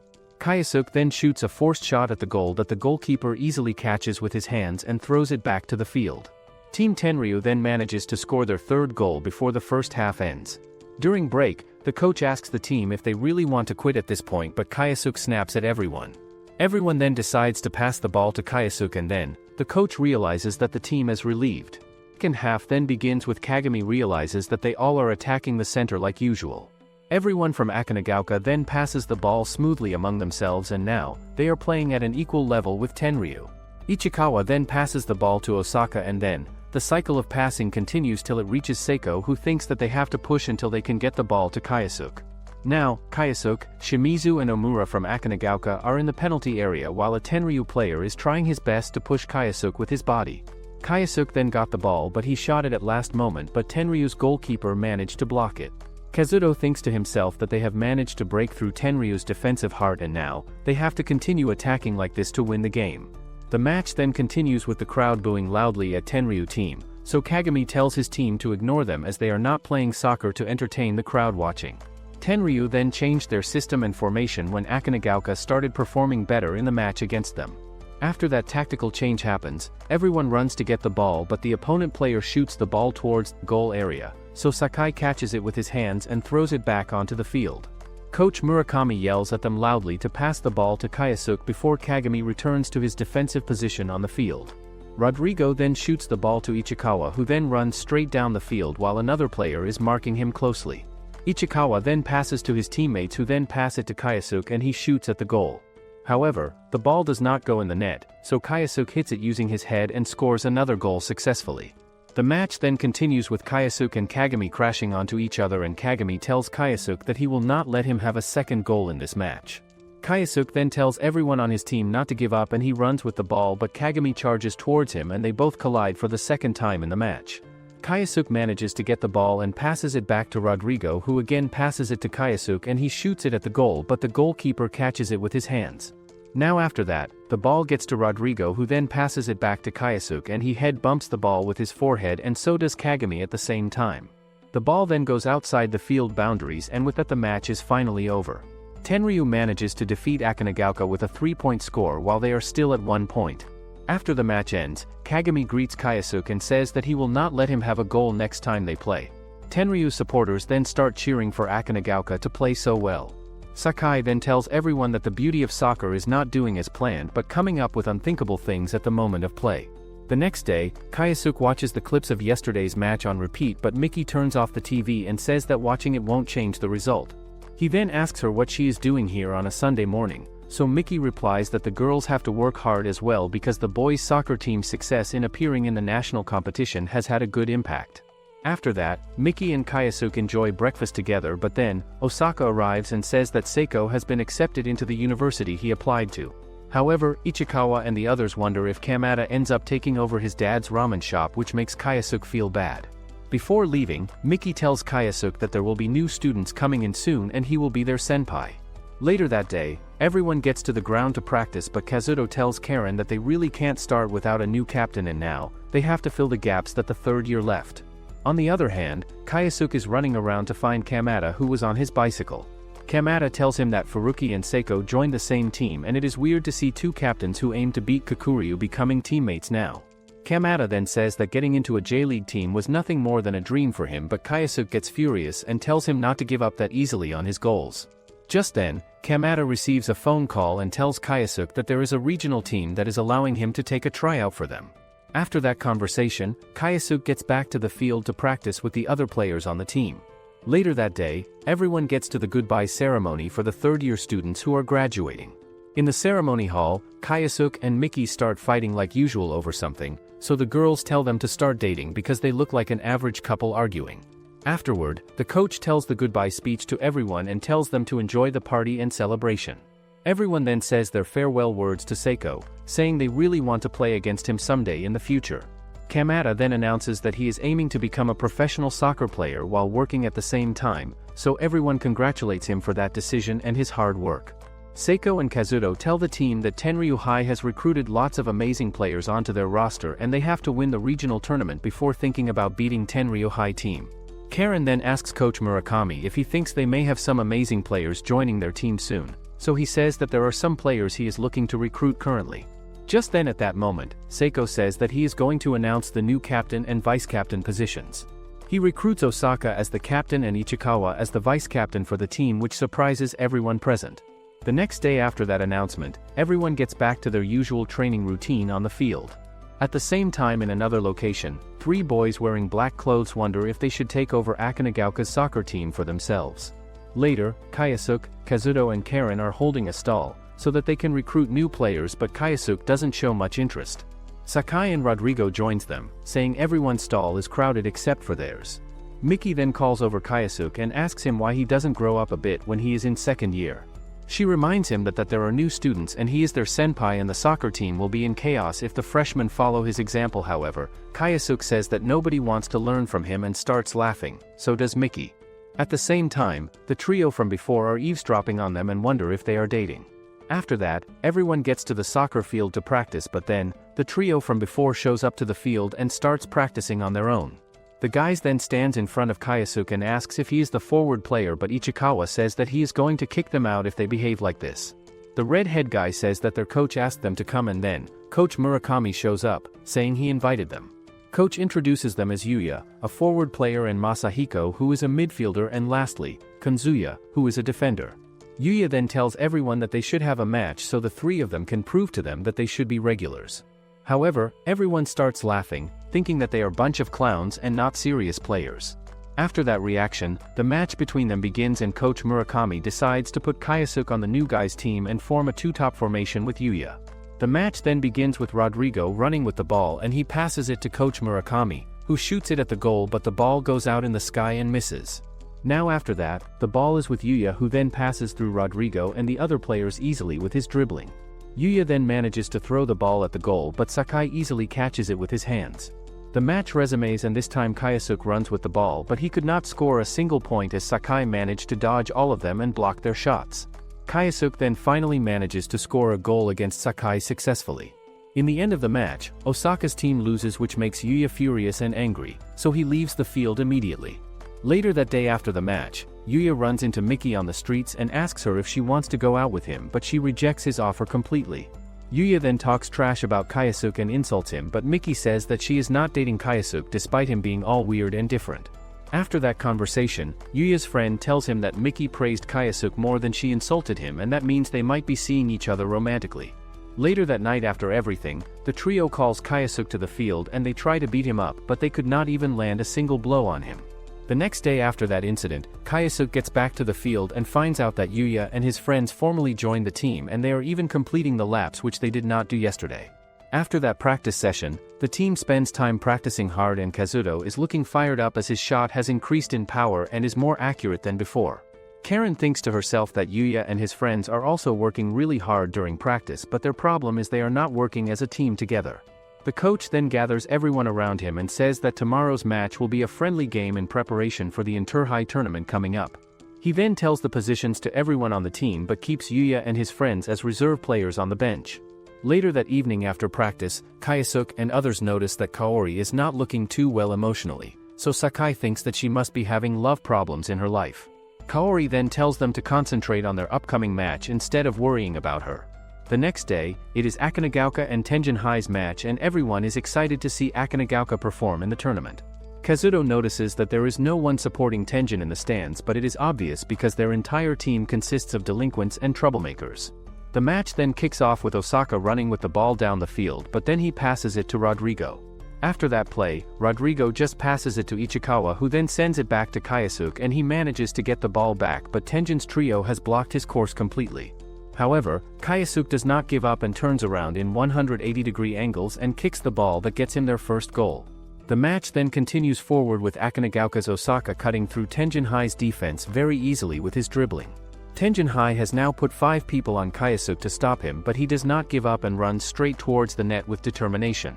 Kaisuke then manages to score the second goal for his team and everyone is shocked at how well Kaisuke is actually performing in this match.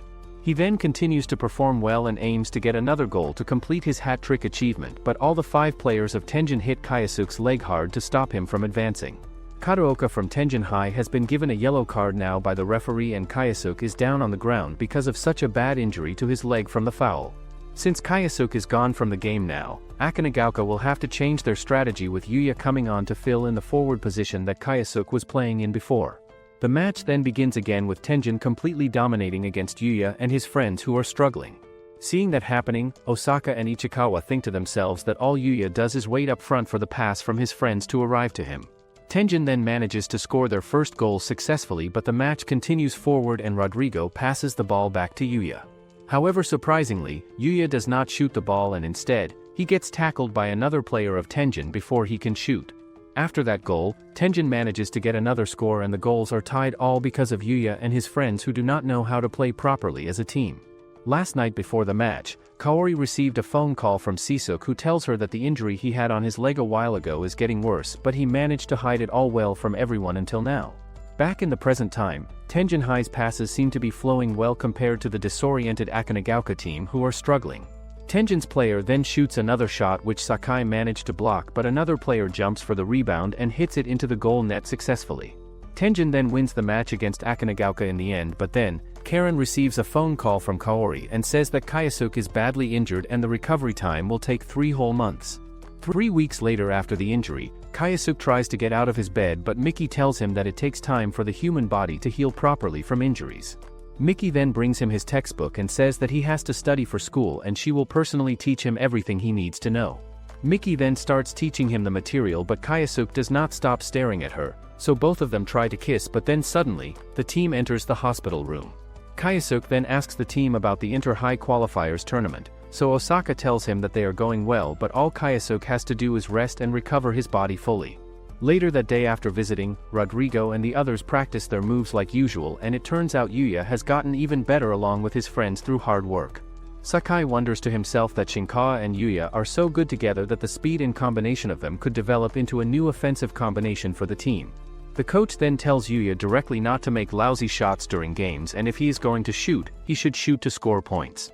After the practice session ends, Coach Murakami announces tomorrow's starting lineup with Yuya playing as a forward player. He also tells them firmly that people who cannot play soccer well will be benched by him.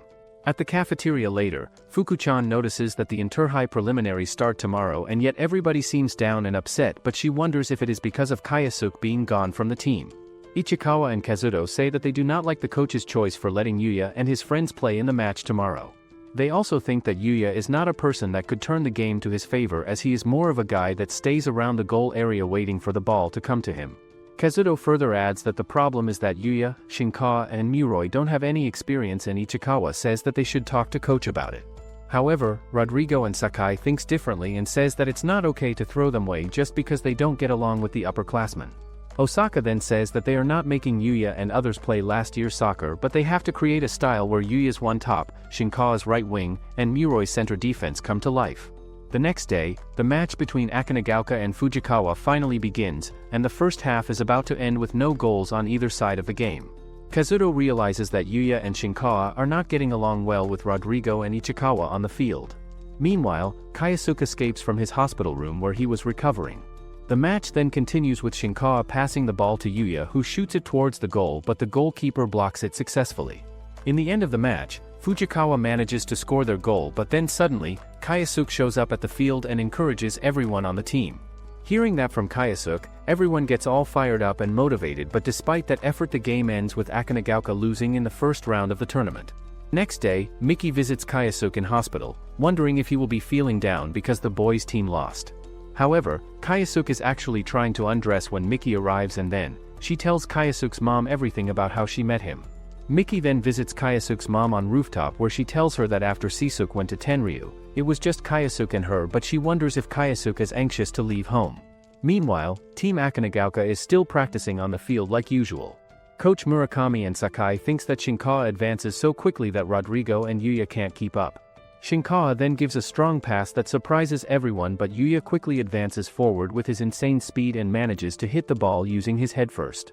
However, Sakai easily catches the ball and thinks that Yuya doesn't have the power to force a shot through Muroi. During break, Ichikawa tells everyone that Shinkawa and Muroi look like they would be useful, but Yuya looked useless as he couldn't even score on that last cross. Osaka realizes that no one is willing to accept Yuya and his friends at all as part of the team, but then, the coach asks him if something is wrong with him. Later that evening, Miki arrives at the field and tells Kazuto that not being able to play soccer is starting to get to Kayasuke mentally. However, Kazuto also thinks that if Kayasuke was here playing with them, they might have won the last match and the team might have been in better condition overall. Later that night when it gets dark, everyone walks back together and Miki tells Yuya that Kayasuke knows that he is not good at soccer as his brother, and that is why he does not try to be like his brother, but instead he plays his own style of soccer. The next day, Sisuke gets back to Japan from overseas and Kaori picks him up from the airport. Kaori then brings Sisuke to the hospital to meet Kayasuke, who is recovering there. Sisuke and Kayasuke then go to a place where Sisuke kicks the ball, so Kayasuke asks him if his knee is bad and hurting. Sisuke then tells him about his knee injury and the problems he has been having, but Kayasuke asks why he did not go to the hospital for treatment. Sisuke tells him that with the national championship with Tenryu team, his overseas contract negotiations, he did not have time to take it easy and recuperate properly. Kayasuke then thinks to himself that all this time his brother's knee had been acting up and hurting him, but he worked through the pain and kept playing, which makes him an amazing player. Later that night, Coach Murakami and Sakai and Rodrigo call Yuya to the field, who thinks that they are here to have a brawl with him. Coach then has a little training session with Yuya and his friends, while others think that the coach is sacrificing his body to help make Yuya and others useful players. The next day, Miki informs Kayasuke that tomorrow, the team is going to have a match, so they will be able to tell how Yuya and his friends have improved during practice.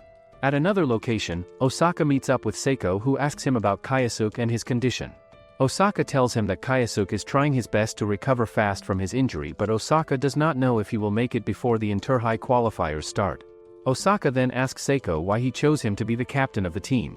Osaka adds that when he became the captain, he felt responsible and really wanted to do it well, but he did not understand how important the captain's duties were at first. Osaka is now beginning to wonder whether he really has what it takes to be the captain of the team, so that is the reason he wanted to ask him for advice. Back at the practice field, the coach is still training Yuya and his friends every day. Seeing that happening, Karen and Kazuto think that Yuya always had the speed ability, but now he is really beginning to shine as a player. Kazuto thinks that all that is left for Kayasuke is to get better before the Inter-High tournament begins, then they will have the perfect team lineup. However, Ichikawa says that even if Kayasuke comes back to play, there is no way he will play well with Yuya, and it is obvious that Yuya wants to surpass Kayasuke and go for personal glory instead of teamwork. At the same time, in another location, Seiko tells Osaka that it was not he alone who decided to make him the captain, but it was also Coach Murakami who made that decision. The next day, everyone continues with their practice, and this time, Osaka tries to encourage Yuya and his friends to work harder. After that practice session, Ichikawa thinks that Yuya and his friends should understand now that it is still too early for him to play as a forward for Akanagaoka team. Just then at that moment, Kayasuke shows up at the field and tells the coach to give some advice instead of sitting there watching. Osaka then tries to tell Yuya and his friends their weaknesses and how they can improve those areas of their game. In the end of practice, Yuya scored the one goal, which is pretty good, but Ichikawa thinks that it is all because of Osaka, who pulled out his talent and potential. Later that day after school, the girls do their practice and they have improved a lot this past year with their training. The girls' coach tells them that tomorrow is the Inter-High Preliminaries tournament, so they should do their best even under these rough conditions they are facing. Miki recalls how this field used to be just stones and everything was in poor condition, but without Kayasuke helping them, they might never have succeeded in fixing it.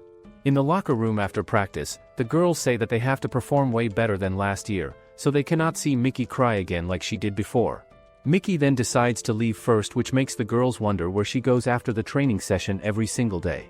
However, another girl says that Miki is visiting Kayasuke at the hospital, and she even brings notes and printouts as she is teaching him the schoolwork he is missing. Meanwhile at the hospital, Kayasuke is doing push-ups in his hospital bed because he cannot stand not moving his body all day long. Miki then shows up and thinks that Kayasuke is really an amazing person.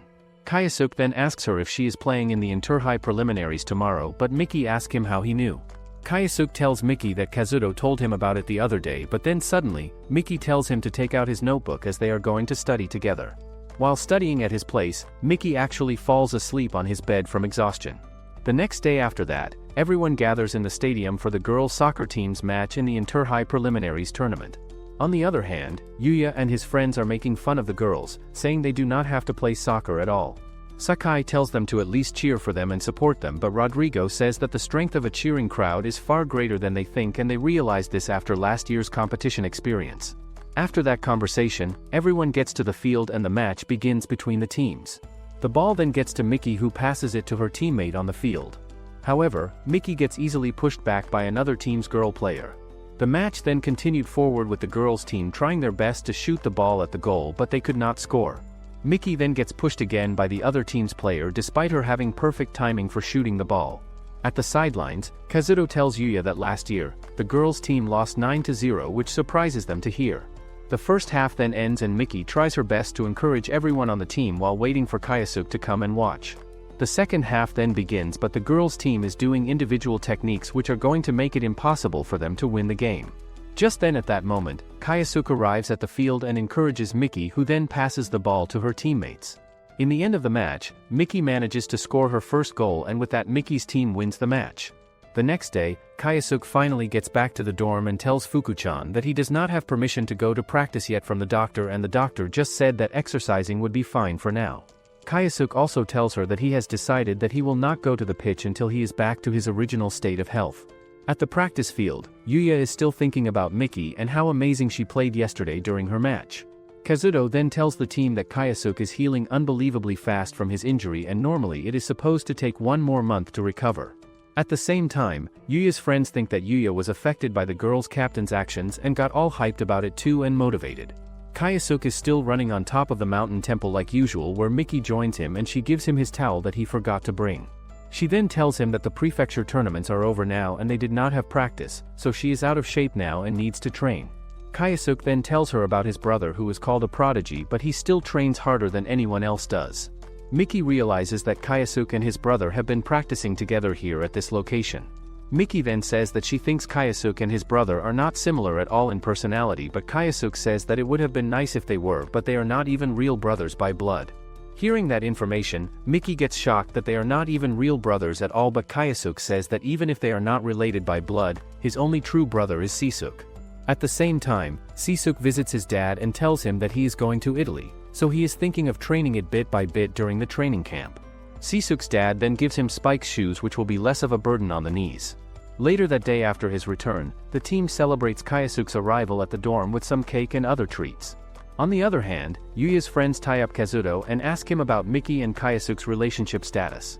Kazuto tells them that he has no idea about their relationship and he cannot expose someone's privacy like that.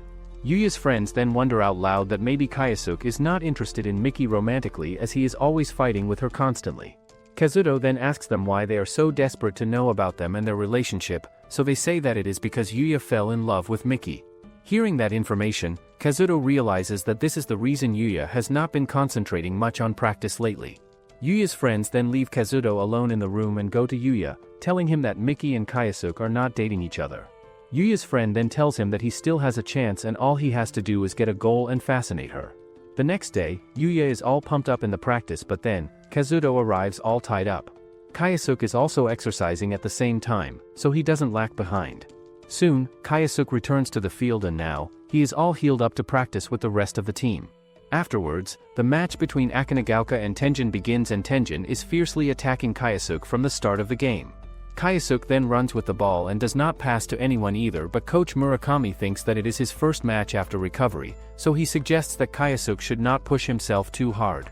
Yuya then asks Kaisuke to pass the ball, but he does not and just dodge everyone using an amazing jump move. Seeing that happen, Miki thinks that the opponents are all aiming to get Kaisuke, but he is not even afraid and is actually having fun. Kaisuke then runs straight towards the ball, but the Tenjin players attack Kaisuke's leg just like before in their previous match.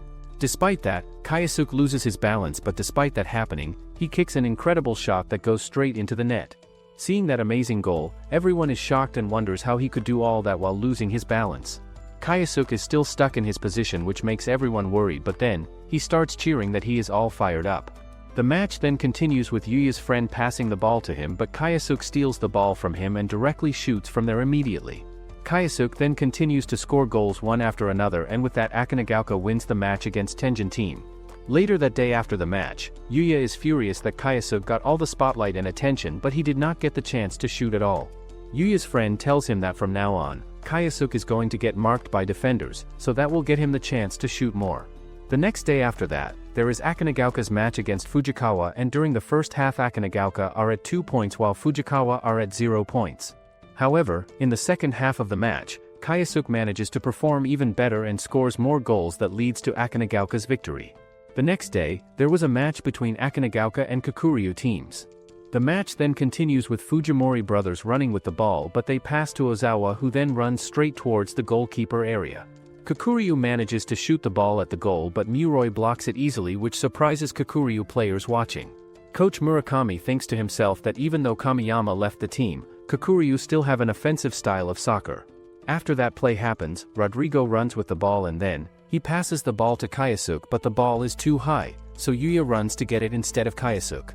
Yuya then runs straight towards the goal, but just as he gets caught up by defenders, he passes to Kaisuke, who then shoots the ball to score the goal. After that goal is made, Akanagauka Shinkawa is going to the right side with his dribbling specialty, but then, he passes to Kaisuke, who then shoots, but Yuya hits a header and the ball goes inside the net. Kaisuke then congratulates Yuya and moves his hand up high, which makes the crowd start cheering for him loudly. The match then continues with Kaisuke scoring another goal, and he just does not stop at that moment but scores another goal as well. The match then ends with Akanagauka winning the match against Kakuryu team. Afterward, we get a flashback of Kaisuke beating up a bunch of people in a warehouse. Kaisuke uses such an amazing kick that surprises the guys he was beating. At school, the teacher informs Kaisuke's mother that he doesn't look like the person that would listen so easily. Getting so angry is a different case. At home, Kaisuke's father is angry at him for creating trouble during a match, and now he go wild in the city, getting involved with the police. Kaisuke then takes his hands off of him and says that he is going to do what he wants as it's his life. However, Kaisuke's father tells him not to do things that will put shame on Sisuke, but Kaisuke argues back, so his dad just slaps him. Back in present, Kaisuke and the others are practicing like usual. On the other hand, Kaisuke's mother tells his father that Kaisuke is going to break the prefecture record, the one that Narumi set. Kazuto then informs Kaisuke that Kamada finally became a regular member on the community team as a center back, and he was also glad that he was able to return to the field. Karen tells Kaisuke that Kamada is playing in the community team right now, aiming to get into the J-League, but Yuya tries to mock Kamada, so Kaisuke hits him. After that announcement, Coach Murakami tells them that Kamada cannot make it this time, but for the semi-final game with Ryosei team, Seiko is coming with Furuki to play. The next day after practice, Yuya tries to lift the weights that Kaisuke uses to prove himself that he is stronger than him, but when he tries, he could not even lift them at all. At the same time, in another room, Yuya's friends tell Kazuto that Yuya wants to score more goals, so that he can ask out Miki on a date.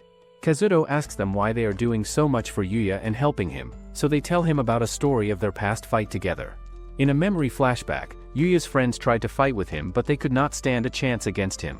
Yuya then asked them if they want to start playing soccer together, and since then, they all played soccer as a team.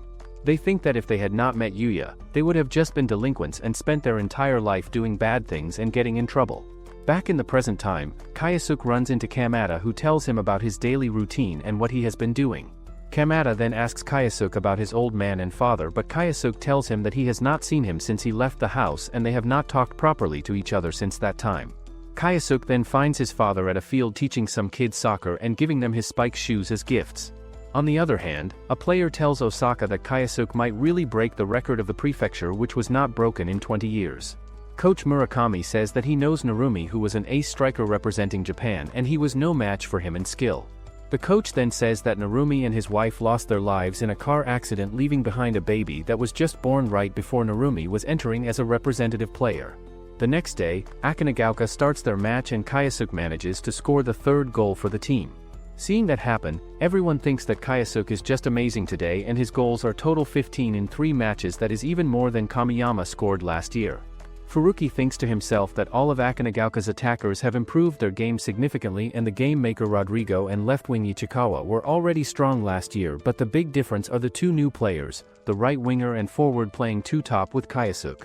The match then continues with Rodrigo running with the ball while 2 scouts from J-League are watching the match carefully from the stands. Akanagauka's Ichikawa passes the ball from the left side to Yuya, but he passes it back to Rodrigo, who then shoots, and Akanagauka scores their 4th goal just before the end of the match. The match ends with Akanagauka defeating Ryosei with a score of 4-0, and Miki starts cheering for Kaisuke. Later that day, Yuya says that his awesome performance in the nationals will attract the hearts of girls, but Kaisuke says that that was his assist. Just then at that moment, Rodrigo gets called into the principal's office, which makes him worried about what is happening. Rodrigo enters the principal's office to find the scouts and Coach Murakami already sitting there waiting for him.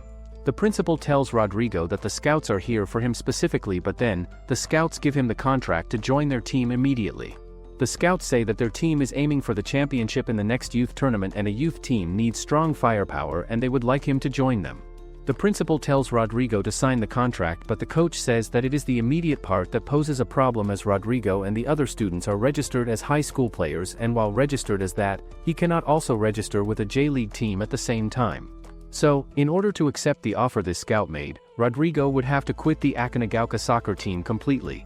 After that conversation, the scout tells Rodrigo that his younger brother is in Brazil, so if he signs the contract they will take care of all of his brothers financially.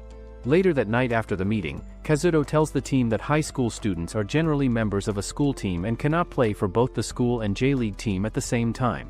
Kazuto then says that Rodrigo is not an exceptional young player yet, so if he accepts the scout's offer, it means that he would have to quit Akinagaoka team. After hearing this, Sakai says that playing for a club team will get him there faster than playing high school soccer will. Later that evening, Kaisuke gets to the field where Rodrigo is present and he throws a bunch of balls and starts kicking them hard. The next day, Kaisuke asks coach if they can get Rodrigo exceptional young player status because if he becomes an exceptional young player like Kagami, he can play on both high school and J-League team. However, coach quickly says that it's impossible as even on a good year, there are at most 10 players granted exceptional status and only the under-17 Japan national team players can get it. Just then, Rodrigo also arrives and the coach says that in his opinion, he should go to the new team. He adds that becoming a Japanese pro soccer player or playing overseas are the things he can't even imagine in high school. So, if he joins then he can play soccer all the time and he will also get coaching and equipment that no school could offer. He then explains that in a high school club, everyone has to do their best on the field and it's not the same in the pros because in school sports, everyone has their own duty. Later that day, Sakai and Rodrigo couldn't even focus on school properly and kept thinking about it. That evening after practice, the coach gathers everyone and says that since today is the day before the match, he will make this light practice session. That night after practice, Kaori meets up with Sakai and asks if anything is troubling him, so he tells her that his father is shifting to London and asks him if he would join him there. It seems that Sakai's father has shown videos of his matches to a few London club members and they are wondering if Sakai will come to try out for them. Sakai then says that since he was a kid growing up, it was always just him and the help at home, so when he played soccer, it was the time that he would enjoy the most. So, when he played soccer with others, it was the time that he would enjoy the most in his life. Meanwhile at the same location, Kaisuke is training in the gym where Yuya and his friends ask him if he is an idiot for training late at night. Kaisuke then takes them to the field to practice together, so that they can perform better in the match. The next day, Rodrigo meets up with the squad and tells them that he is not going to join J-League anymore.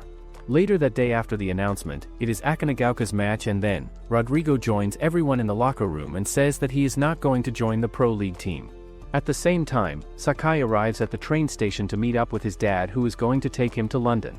His dad gives Sakai his train and plane ticket and then, both of them hop on the train together. Akinagaoka's match has now begun and this time, Sakai is not the one goalkeeping for the team. Meanwhile at that moment, Sakai leaves the train at the right time and Kaori picks him up and then, they rush towards the stadium location. Akinagaoka's Osaka then kicks the ball out of the line and it turns out, their goalkeeper is injured already from the game. After that, the match continues with Kaisuke scoring the goal for his team and the match is now tied but not only that, but he also tied Narumi's record of 17 goals. Kaisuke's friends are at the arcade area where one of them asks the others if they also think that Kaisuke has become a big star now. Hearing that question, the others start joking around but the guy says that Kaisuke has changed compared to the time he used to goof around with them before. After saying that, he leaves the place, so the others think that Okabe is acting weird lately. At the same time in another location, Miki is teaching Yuya and his friends while Kaisuke is sleeping at the table. Kaisuke then wakes up and Miki tells him to study with Yuya and them until lunchtime arrives. Kaisuke then leaves the dorm to find out that everyone is all lined up while a reporter is in front of them. Osaka tells Kaisuke that Tokyo TV has come to collect data and apparently, it is a national broadcast program. The reporter also says that they want to interview Kaisuke about his goals, and then Osaka just pushes him away from Kaisuke. The reporter asks Kaisuke if he could make his ambitions clear to Tenryu High but Kaisuke then starts talking about his favorite food instead. Miki then scolds Kaisuke for that behavior but the reporter asks Miki to tell them something about Kaisuke but she gets blushed out from embarrassment, so Kaisuke runs away from the scene. Later that day after the interview, Osaka tells Ichikawa and another teammate that he is now the captain of the team, so he has to go to the draw as well for the tournament. Meanwhile at another location, Kaisuke's friends are eating at a restaurant where they overhear two guys talking about Kaisuke and they are planning to take some kind of revenge on Kaisuke for something he did. Hearing that, Kaisuke's friend thinks that those two were talking about Kaisuke's team in junior high and at the prefecture tournament's final, Kaisuke got into a fight and it forced them to forfeit the match. The girl thinks that they should talk to Okabe about this situation but the guys say that they would lose to them in a fight. At the same time, Kaisuke is spending time with Miki beside the soccer ground. Kayasuke's friends then approach the guys in a construction site area and try to attack them, but Kayasuke's friends beat them up instead. Okabe and the girls also arrive at the scene and stop them from fighting each other. The guys then beat up Okabe and say that they will beat him until he calls Kayasuke to come there to them.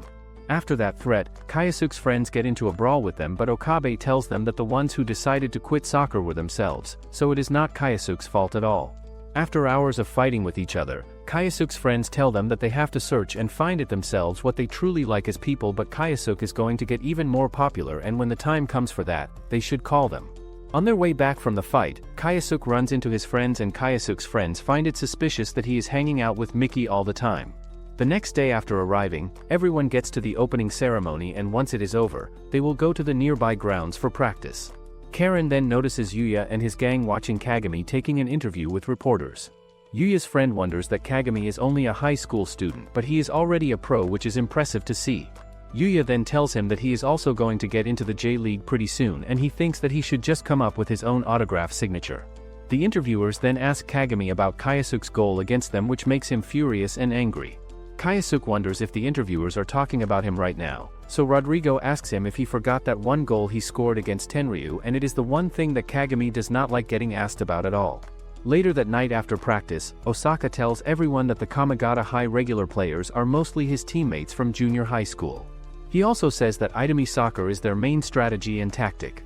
The next day after preparations, everyone gets to the ground for their match, but Osaka wonders if Yuya is going to be okay because it is his first national match after all.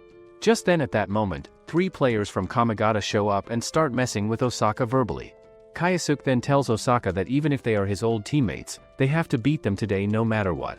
After that conversation, the match begins with Akanagaoka players running with the ball, and Yuya tries to pass to Kayasuke, but Kamigata's player blocks him from receiving it. Kamigata then manages to steal the ball, and they shoot a long shot, and the ball is making a slight dive that Sakai tries to get, but he fails to catch it. Kamigata then manages to score their first goal against Akanagaoka. The match then continues forward with Akanagaoka getting under a constant bombardment of shots by Kamigata team. The ball is now with Kayasuke, but the Kamigata players manage to steal it from him easily. Seeing that happen, others wonder if Yuya and Kayasuke are not functioning at all today in the game. Ichikawa then passes the ball to Rodrigo, who runs straight down the field, and Rodrigo manages to score Akanagaoka's first goal shot.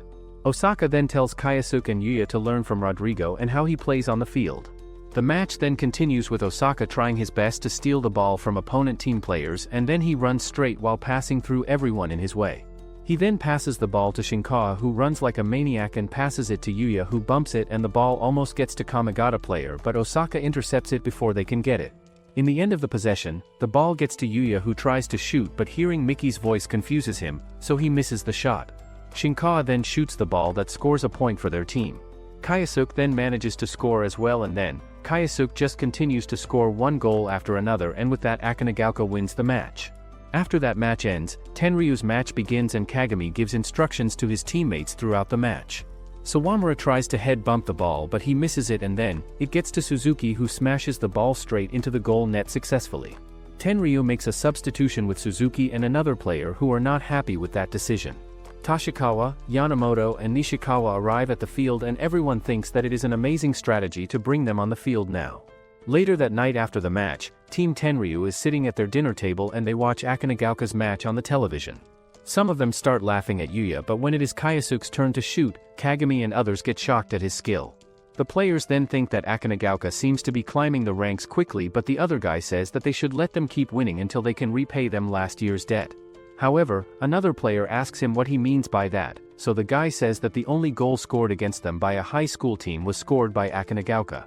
After that match, the news reports that Kayasuke is the current king of goals in the tournament, but Kagami gets furious watching this. At the same time after the news, Akanagaoka players are acting weird as usual around the hotel. After dinner that evening, the team asks the coach to give them the car so they can go out, but the coach refuses, saying the quarterfinals are just 2 days from now, so they should not push themselves too hard before the match. After that conversation, Osaka and Kayasuke play table tennis like a bunch of maniacs with intense energy. The next day after resting, the coach strictly tells the team that today, they are not going to do any kind of training and they should keep walking or resting their bodies. Yuya then tells his friends that now is the chance to ask Miki out on a date, so he changes his clothes quickly. Kayasuke then finds himself in the newspaper as a guy with the most goals scored in the tournament. He then asks Miki if she would like to go out with him and she agrees to go. At the same time in another location, Yuya changes his clothes and approaches someone wearing the same uniform as Miki, and just as he confesses his feelings, the person turns out to be Kazuto instead. Kayasuke then takes Miki to meet with Kanu Bunsaku of the development room, but the workers do not let him in, so he tells them that he is Sisuke's little brother. Kayasuke then enters the room to find his father there, but Kayasuke does not say anything to him at first. Miki then says that Kayasuke was so scared to meet him alone that he brought her along, and then she introduces herself to Kayasuke's father. The next day arrives and it is time for the match between Akanagaoka and Asahigauka, and it turns out that the coach of Asahigauka is actually the older brother of the coach that Miki has on her team. Kazuto explains to Karen that the Asahigauka team goes to play games in other countries every single year because the chairman of their school is giving support to their soccer team at every single level and in every way possible. In this game, Asahigauka is spending most of their time defending and playing defensively because they are probably considering the really impressive offensive power and attacking abilities of the Akanagaoka team. They are especially worried about their ace striker player Kayasuke, who during the prefectural preliminaries managed to beat and break the goal-scoring record and has been scoring goals in 3 matches in a row without stopping. The game keeps going when Kayasuke kicks the ball toward the goal, but the ball ends up hitting the goalpost and bouncing back onto the field, which gives Kayasuke the chance to use his head to bump the ball that is coming back into the net for a goal. After that, the Asahigauka team works really hard to protect their goal and defend themselves against the strong attacking moves that are being made by the Akanagaoka team, and while they are defending, Yuya manages to find a way to score another goal for his team by doing a diving header move. Karen starts thinking and wondering if all the players on the team are feeling relaxed because they have already scored 2 goals against the other team. But Kazuto tells her that this is probably not what is happening and that the real reason is most likely because the players have just used up too much energy and played way too hard during the first part of the match. Right now, the first half of the game comes to an end with the Akanagaoka team keeping and defending their lead with a score of 2-0 against their opponents. During the break, the chairman of Asahigauka asks the coach if everything is going to work out in their favor as they are losing by 2 goals. The coach says that it is all going according to the plan and that they will let them know what a national tournament is all about. The second half then begins with Asahigauka substituting 3 men at once onto the field. Now after the substitution, Asahigauka manages to score their first goal that surprises everyone watching. Moreover, Team Asahigauka tries to shoot another goal, but Kayasuke appears out of nowhere and blocks it successfully. In the end of the match, Akanagaoka finally brings the score to 3-2 and the match is over. Later that night, Fuku-chan tells all of the team members that they need to eat their food properly and get proper nutrition, but all of them just look down at their plates and say that they do not have any appetite. All of the players are sitting together and watching the AC Milan match on television, and in this match AC Milan easily wins the game once again, and this victory is happening all because of the amazing performance and skills of Sisuke on the field. Miki starts wondering more about where Coach Murakami and Kaori actually went and why they left all of these sad and depressed boys behind without any explanation. At the same time, Kaori is informing Sisuke with some bad news that his father has collapsed and is not doing well, and she tells him that Kayasuke and Coach Murakami are with his father at this very moment taking care of him. Sisuke quickly arrives at the hospital building where Coach Murakami explains the whole situation to him and tells him that his father locked himself inside his office room and overworked himself way too much. Murakami then decides to leave, but Kayasuke's father tells him to stay as he wants to use this opportunity to have a talk with Kayasuke. Kayasuke's father apologizes to him for everything and informs him that and says that he knows who Narumi is. He also reveals that his real father is none other than Narumi Keisuke. He also says that the reason he lied was because he was not sure whether he would be able to accept the truth or not. Kayasuke then tells his family members that he has known for a really long time now that he is not their actual real child and how Sisuke is not his real brother either in terms of blood relation. After Kayasuke says this, his stepdad starts telling him the complete story and everything about how he first met his real father many years ago. Sometime later, Kayasuke tells Sisuke that he is planning to completely annihilate and destroy his old school called Tenryu in 2 days when they play against them, but Sisuke responds by saying that he is going to be there to support him during that game no matter what happens. The next day comes around and Kayasuke goes to visit his stepdad who is staying in the hospital, and he brings Miki along with him for the visit, and during this visit his dad gives him a pair of new shoes as a gift, and he explains to Kayasuke that he made these shoes by using the foot mold that belonged to Narumi. Kayasuke then thanks his stepdad for everything he has done for him throughout all these years. Later that night, Coach Murakami gathers the team together and informs all the players that he will substitute and replace anyone who starts to drop their performance level during games without giving them any warning beforehand. The next day, everyone arrives at the stadium for the semi-final of the tournament between Tenryu High and Akanagaoka. However, it starts raining, which means that it's going to rob everyone's strength. The match then begins with Kayasuke running with the ball alongside Yuya. Kagami and his teammates attack Kayasuke, stealing the ball, but Kayasuke doesn't give up that easily. Earlier, Kagami told his coach to change today's lineup as he would like to play with Yanagimoto and Nishikawa instead, as they want to stop Akanagaoka's offense.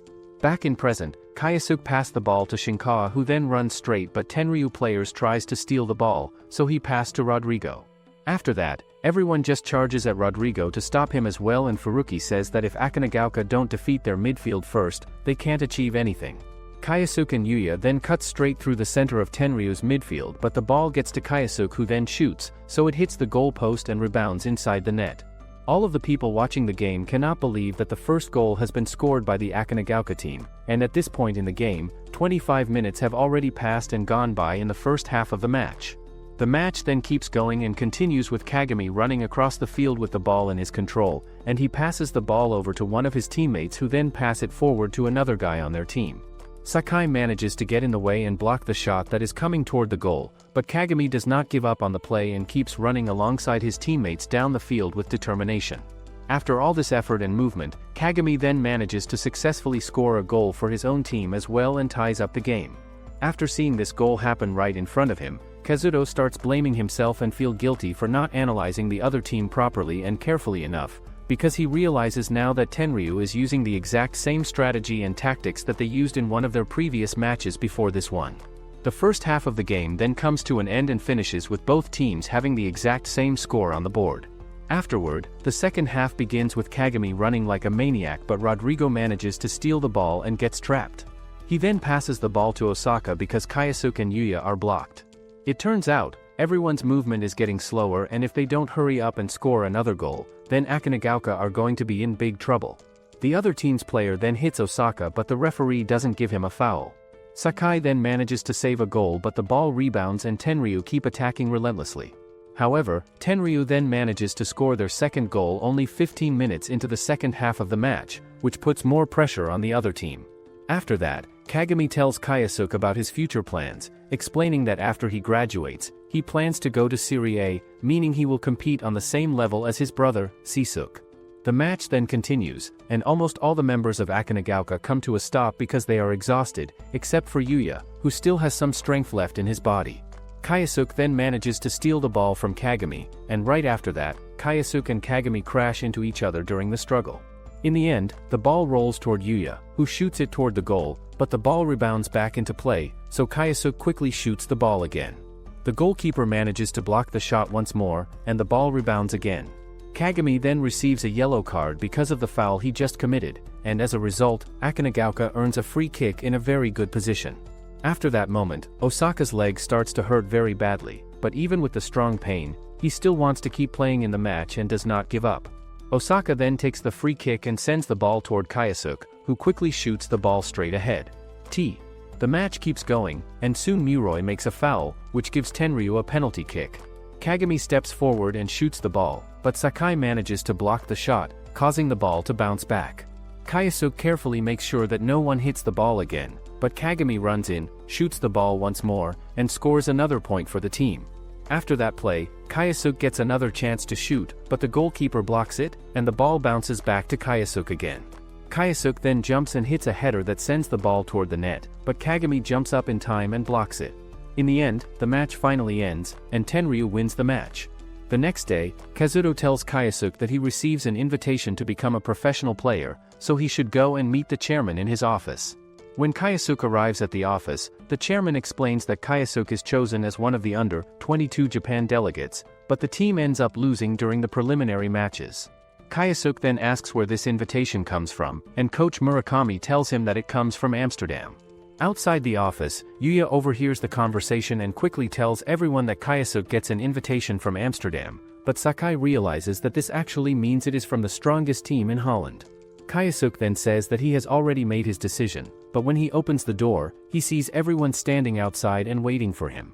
He tells them that he will not go to a place that is very far away, which means that he refuses the offer. Later that same day, Karen talks to Mickey and says that Kyosuke has been acting very strange lately, almost like his mind is somewhere else and he is completely zoned out. Mickey then asks Kyosuke why he rejects the offer, and Kyosuke explains that there is something he still needs to do and that this year he needs to defeat Tenryu no matter what. Later that same day, everyone starts shouting at Kyosuke for suddenly changing his decision, but Kyosuke says that if they kneel down on the floor and beg him, then he might think about changing his mind again. Rodrigo gets angry after hearing those words and beats up Kyosuke for saying such things, and after that, everyone leaves the place. Kyosuke then tells Coach Murakami that he is going to Holland. After that, Kyosuke packs his bags and does not even join the others for the goodbye celebration. Kaori then takes everyone onto a bus and drives them to the airport, and soon they arrive there. Mickey quickly runs toward Kyosuke and hugs him tightly. Kyosuke tells her that he will definitely come back one day, and then he turns around and leaves. How long do you think it will take for Kyosuke to lead Akanagaoka to a national championship? Comment, Striker, if you'd like a part 2 for this series. As usual, thank you for tuning in and we'll catch you in the next one. If you liked the video, make sure to subscribe the channel for more anime recaps.